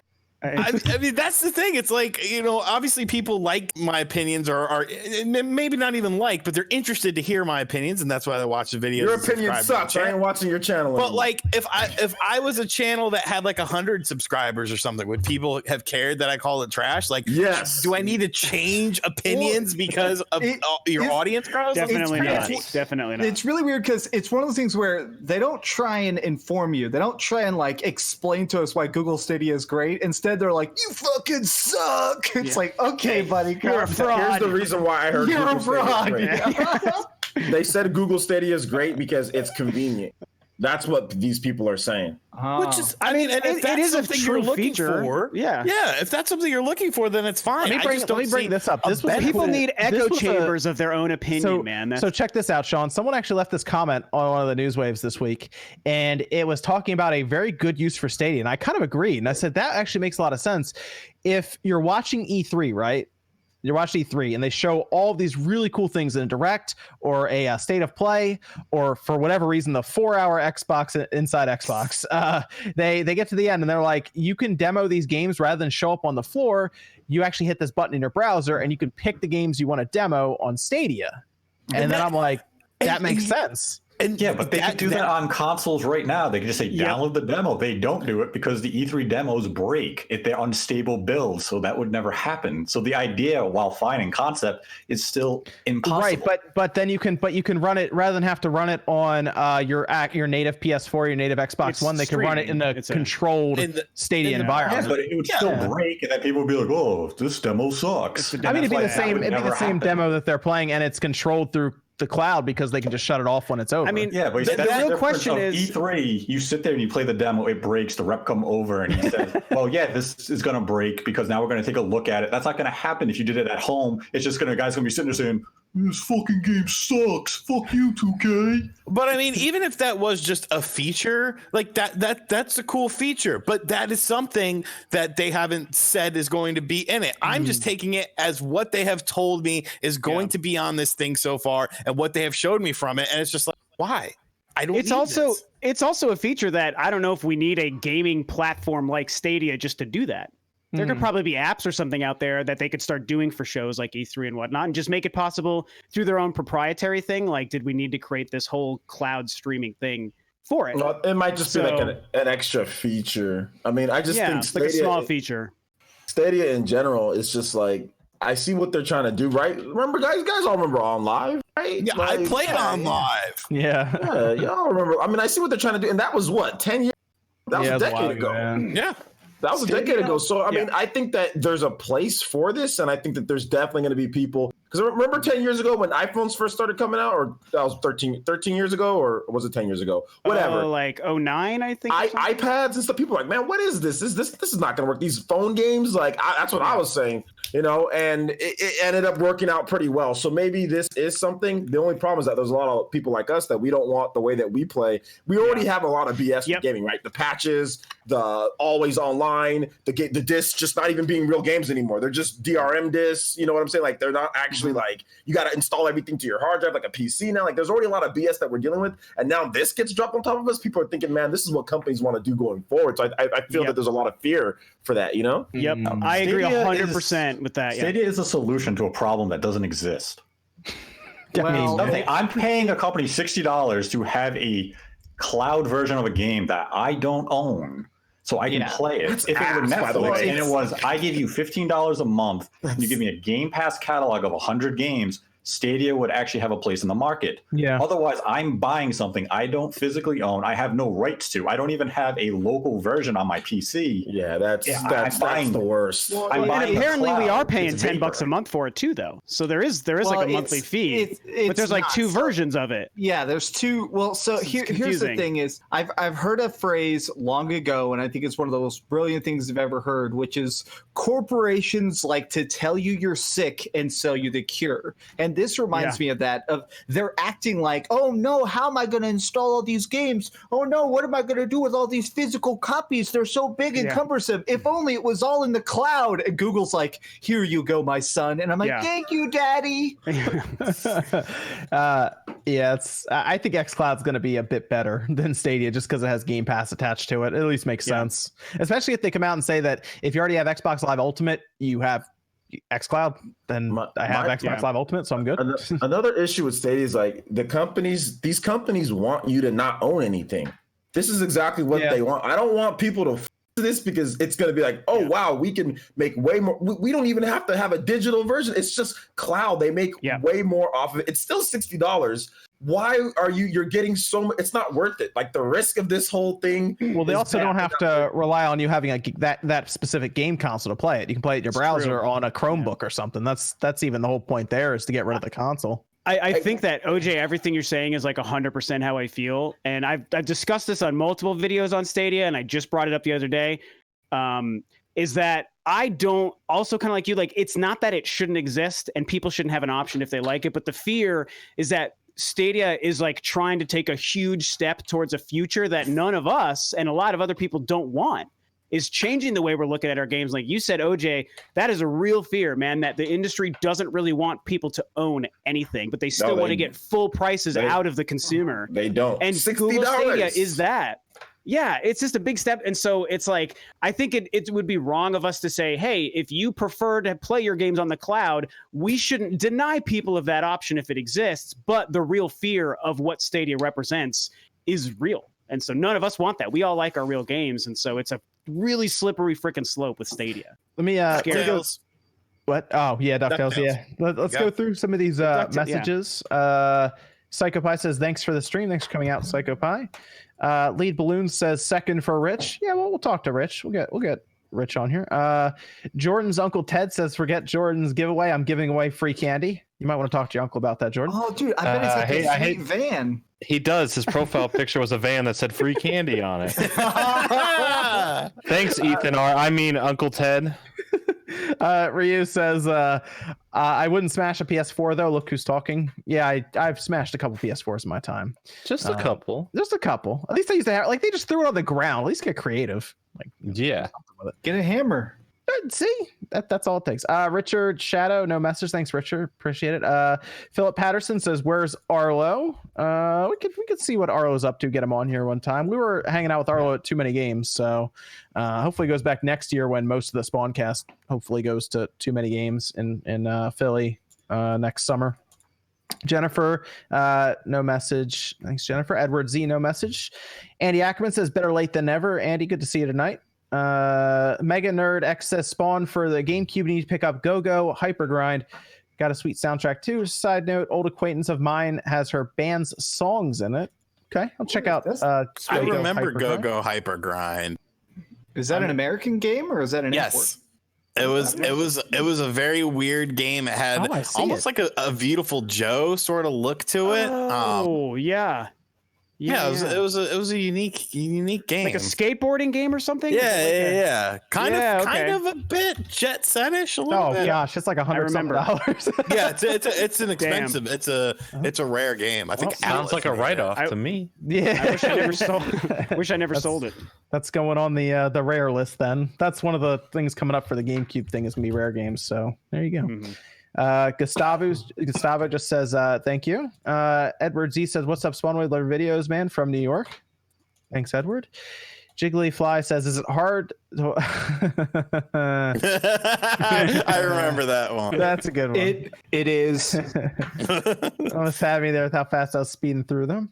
DJ says hello all. I love watching all your channels. All of you do amazing content. Australia is being charged extra for Nintendo Switch V2. V1 is $399, but the V2 is $449. Wow. What? Weird. It's interesting. Did they just up the price on like lame tax or something? That's odd. Unless it's a bundle, maybe. Those taxes in Australia, man. Yeah. Let me ask who you called about. He was over there. MVG, wasn't he just over there? Because he was picking up like collectors. Yeah, but he said the new one wasn't out until after he left, so I don't know if he would have seen it. Why would his collection be in Australia, not in London?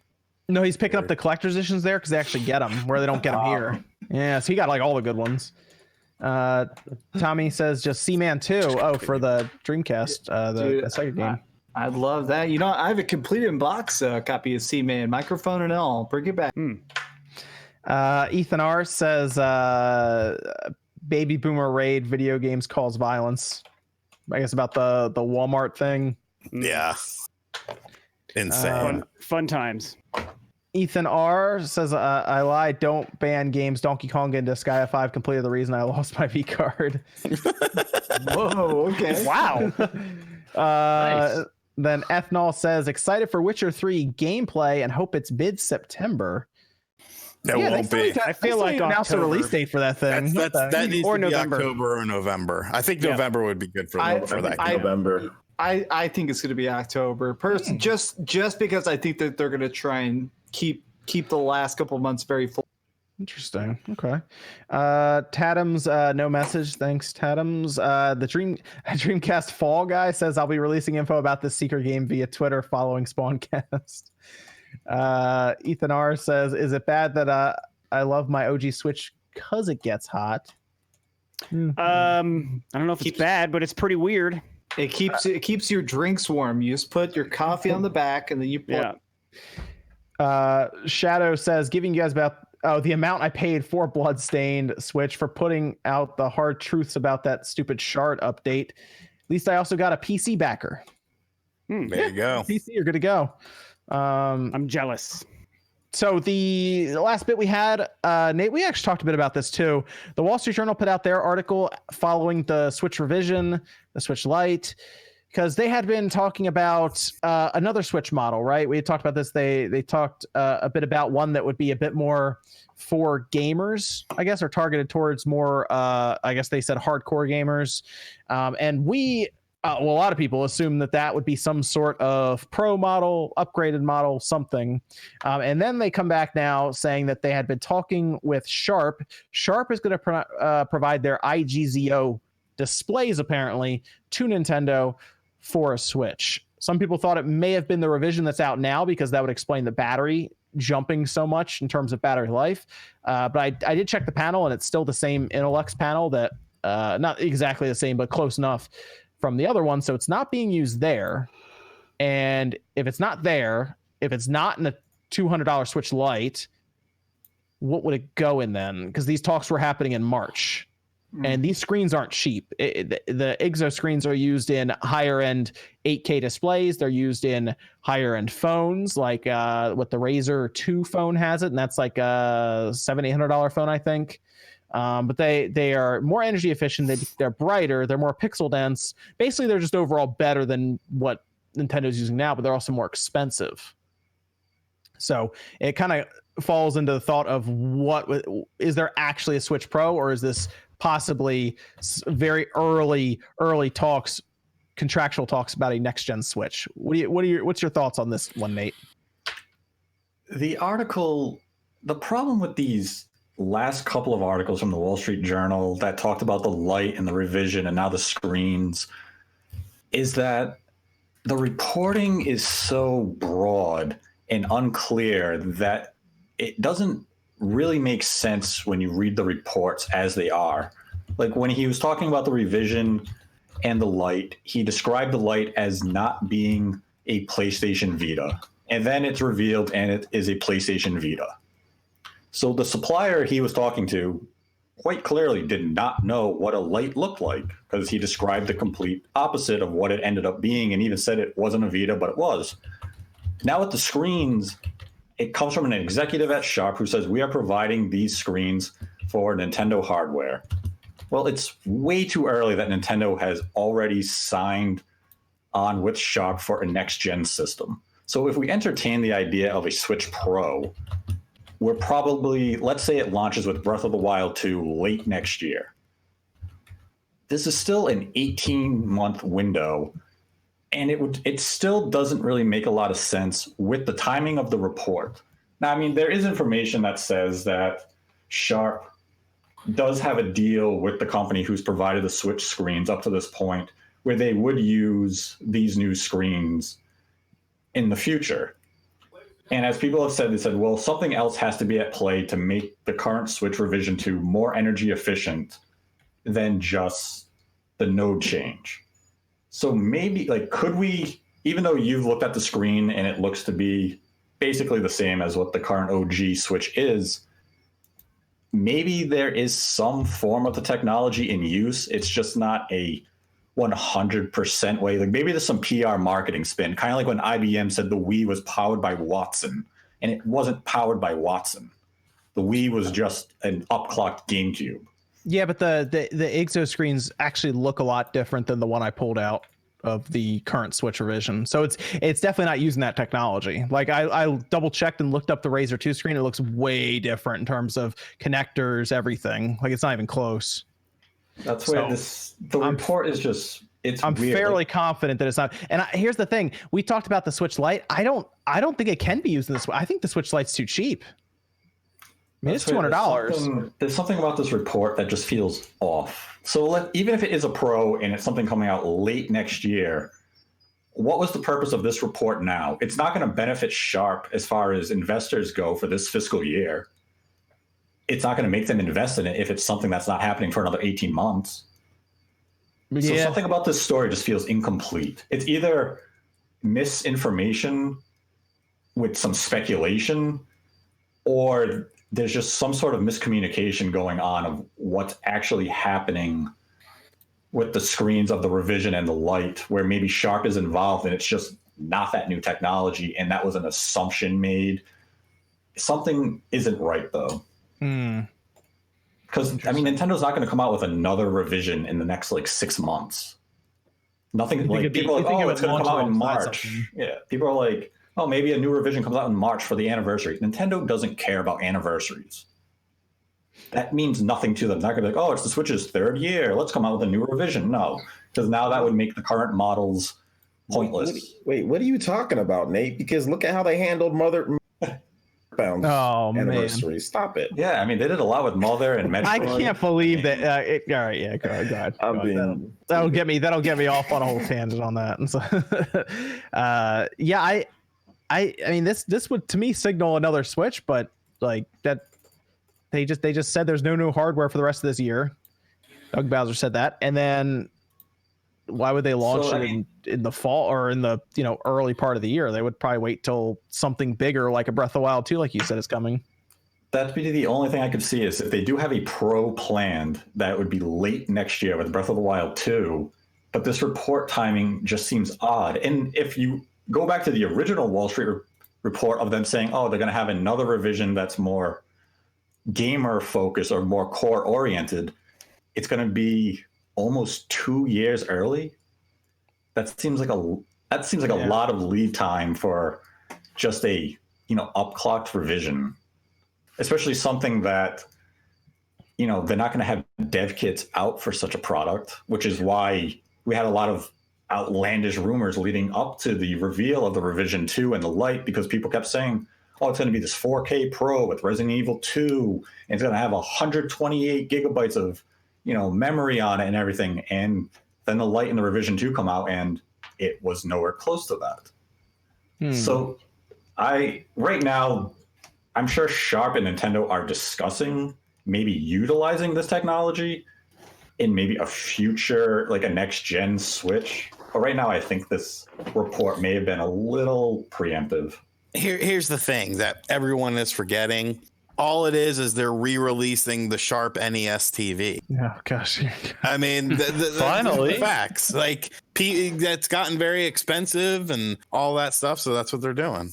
I've been waiting for that. All I know is they're missing out on that N64 Mini right now, because we We got N64. Give we got it to N64 plugs to HDMI out selling for hundreds of dollars right now. Yeah. Give me that Hyperkin system going to sell too, I think, and I think that might actually end up being better. Well, we'll see. Let me go through some of the super chats. Just about finished up for tonight. We have Zyar Miller saying, just got my PS Vita from eBay with Persona 4 Golden and PlayStation All-Star for around $200. For finishing hell yes. Probably going to play Persona 4 Golden. Persona 4 Golden is a very good game, and you actually got a good deal on that for $200. Absolutely. I love Persona 4 Gold. Yeah, you're gonna be spending game ready. You're gonna be spending a lot.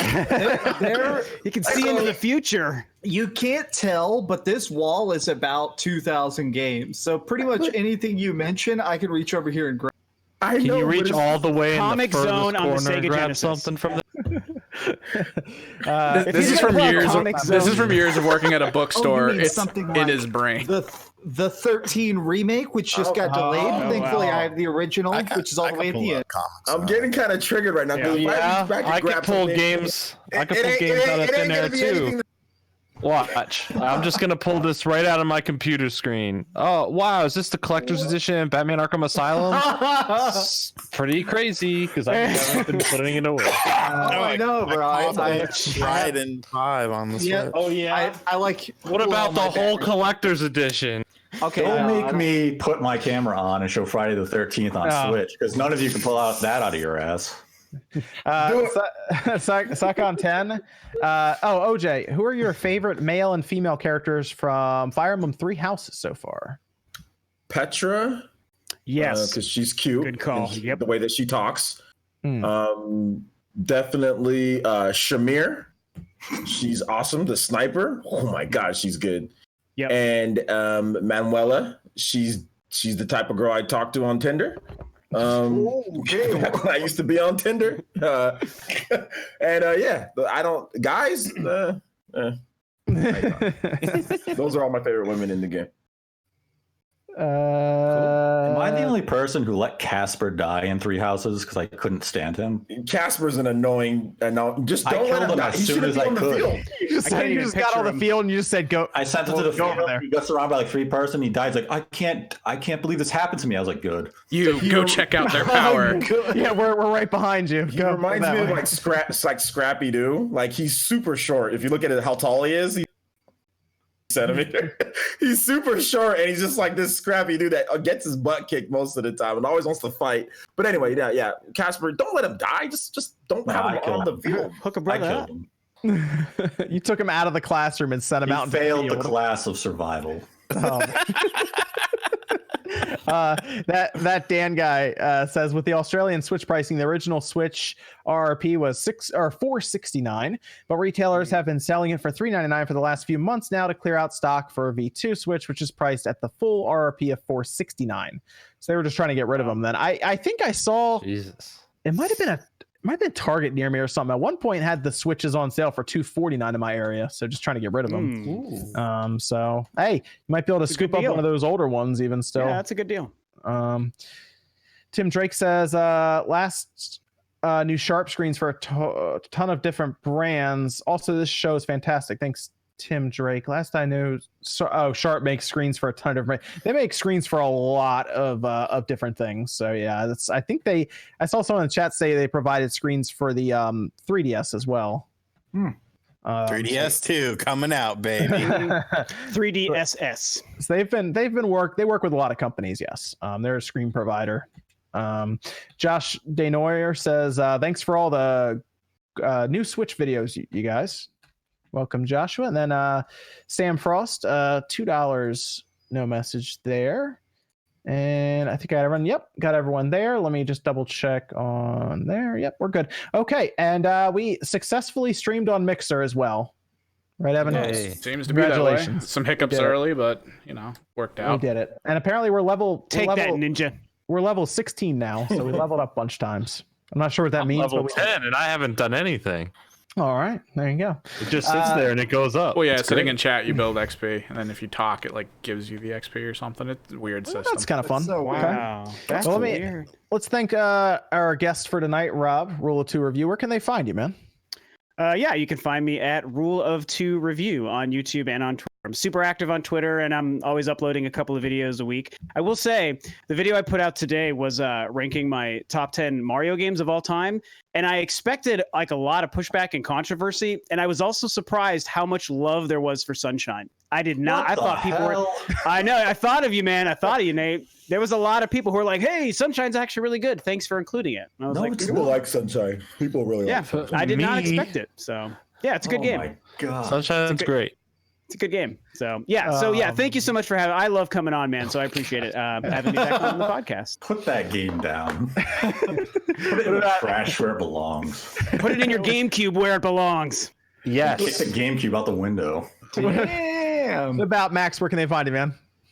YouTube.com/Dreamcast guy. I have a big secret video coming out Wednesday about that thing that I can't talk about. But additionally, Wednesday, I'm excited. I'm doing a second look at No Man's Sky. The huge patch is coming out. A lot of people seem excited for it. So I plan on doing a video called Was I Wrong About No Man's Sky? Because people keep telling me that it keeps getting better. So I want to be objective and take a second look at it. So They want to expand that to the Switch too, which was an interesting thing to hear for that game. So Yeah, I heard that's about cool. that. Well, and I'm going to test it. So apparently part of this update is going to have like 32-person multiplayer now. Wow. All new crafting, base building, and world. full VR support. So I'm actually going to be trying finally. to Yeah, the Beyond Yes. is VR, I think. Yeah. interesting. Yeah, so I'm down then. I'm back in. Switch Yeah, VR I'm compatible, going in- maybe. I'm going in with an open mind. I've strongly disliked the game, so I want to go in again and see if they fixed it.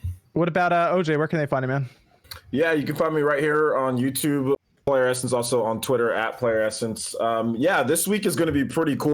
I've got my new series already started up with Fire Emblem Three Houses, going over like tips and tricks and how to get better at the game. Kind of doing some advanced strategies for the hard mode, how to fight the wild, the divine beasts and all that stuff. So make sure you guys check it out. Going to have a new combat video up for you guys. Also, I'm doing an Astral Chain giveaway as well. So if you want to subscribe to the channel, they'll get you entered in. It'll be through Streamlabs, so we'll pick somebody. That's a digital copy, and winners will be picked a week before the game, so you don't have to go out there and buy it yourself. So it will be digital copy worldwide. So yeah, and I'll also be doing a Switch impressions video coming up too, like my own Switch, like talking about that stuff, like a review or whatever. Because I've been testing Xenoblade, and like that's the only thing where I can actually find anything when it comes to frame. At least I think I might be proving wrong when Digital Foundry comes out. But anyway, that's the only game that I think that there's something. I'm gonna do Zelda and other stuff, so look out for that. That should be Monday, and then the Fire Emblem video will be Tuesday or Sunday, depends on which day I can get it done. But either way, yeah, check out the channel. I do a lot of Nintendo stuff, and streaming every day too. I stream pretty much every day. So yeah. And then we got Jordan. Jordan, where can they find you, man? You can find me all over the place. Just search Jordan Fringe. I'll probably be there. But if I'll make this announcement here, if anyone likes movie stuff, this isn't Film Wave, but I have I'm kind of reinventing one of my second channels to be all about films, old, new stuff, review. I don't know, a bunch of movie stuff. So if you want to check it out, it's launching this upcoming week. It's called Electric Pop. There's a link in the chat right now. So if you want to check it out, new content coming soon. Hey man, film wave could be a thing. You never know. I'm down. Film wave. Hey man, you never know. I'll be on. I'm super into horror movies, man. So if you ever, I'm gonna have plenty of awesome. I'm gonna be making some content on the new It film coming out because how I do it like Pokemon Explained on my channel. I'm gonna do some movie lore stuff. So I'm gonna talk about It coming up here soon and some fun stuff. So serious offer, man. If you ever want to have somebody on to talk about horror. Absolutely. Yeah. I mean, if anyone ever wants to come on the show, I'm all for it. So absolutely. Okay. Then what about Sean? You can find me on RGT85 on the interwebs. I put up a video today just giving my thoughts on DC Universe Online, what I liked, what I didn't like. Make sure all you scrubs by Friday the 13th on the 13th of this week so I can kill you. Like, it's literally at the point now where, because I use the purple Jason, the NES style Jason, and nobody else uses them. And so, music. Like, when you're finding out who's playing as Jason, because at the start of the level, like, Jason comes, or at the start of the game, Jason kills, like, a random NPC. But mine will be the purple one. Like, it strikes fear into people. It's like, oh no, Sean's got it. Like, we're all screwed. Like, I want you to have that fear and that tension when I destroy you. Nice, scared. And then Nate, where can they find you, man? They can find me on Twitter at DirectFeedGames. There's a link to my YouTube channel in my Twitter profile. I'll have some gameplay footage of that Final Fantasy Tactics type game. I forgot the name of it already. Was it Fell Seal? It's going to sell really well. Yeah, Fell Seal, Arbiter's Mark. I'll have some gameplay footage of that. Have some gameplay footage of Turok 2, which just came out on the Switch this week, and people should buy it because it's awesome. I should check that out more, yeah. And maybe I'll have some Friday the 13th footage on the channel next week of me killing Sean. Ha! Better clickbait that. Did we get Rob's thrown down? Murdered. Did we get Rob's channel in the chat? You gotta mod him anyway. Oh yeah, hook a brother up. Yes, check out Nate. Check out Nate's channel. Nate, when's the next discussion coming? I don't know, maybe Gamescom. Something interesting has to happen beyond, oh, maybe a screen's being used in a Switch. Okay. Sonic movie the game. Yeah, man. Right. You should talk about the hero in Super Smash Brothers. He's awesome. The randomness and the people that are crying about that'd be a great discussion. I fought one. He started spamming the same move against me, so then I ended up kicking his ass, and then he rage quit. So I was like, okay. Hero's awesome. I've been using him in Smash Ultimate myself. I was playing before streams. I was playing Elite Smash with him. He's awesome. I hate him, dude. Then what about you, Evan? Where can they find you, man?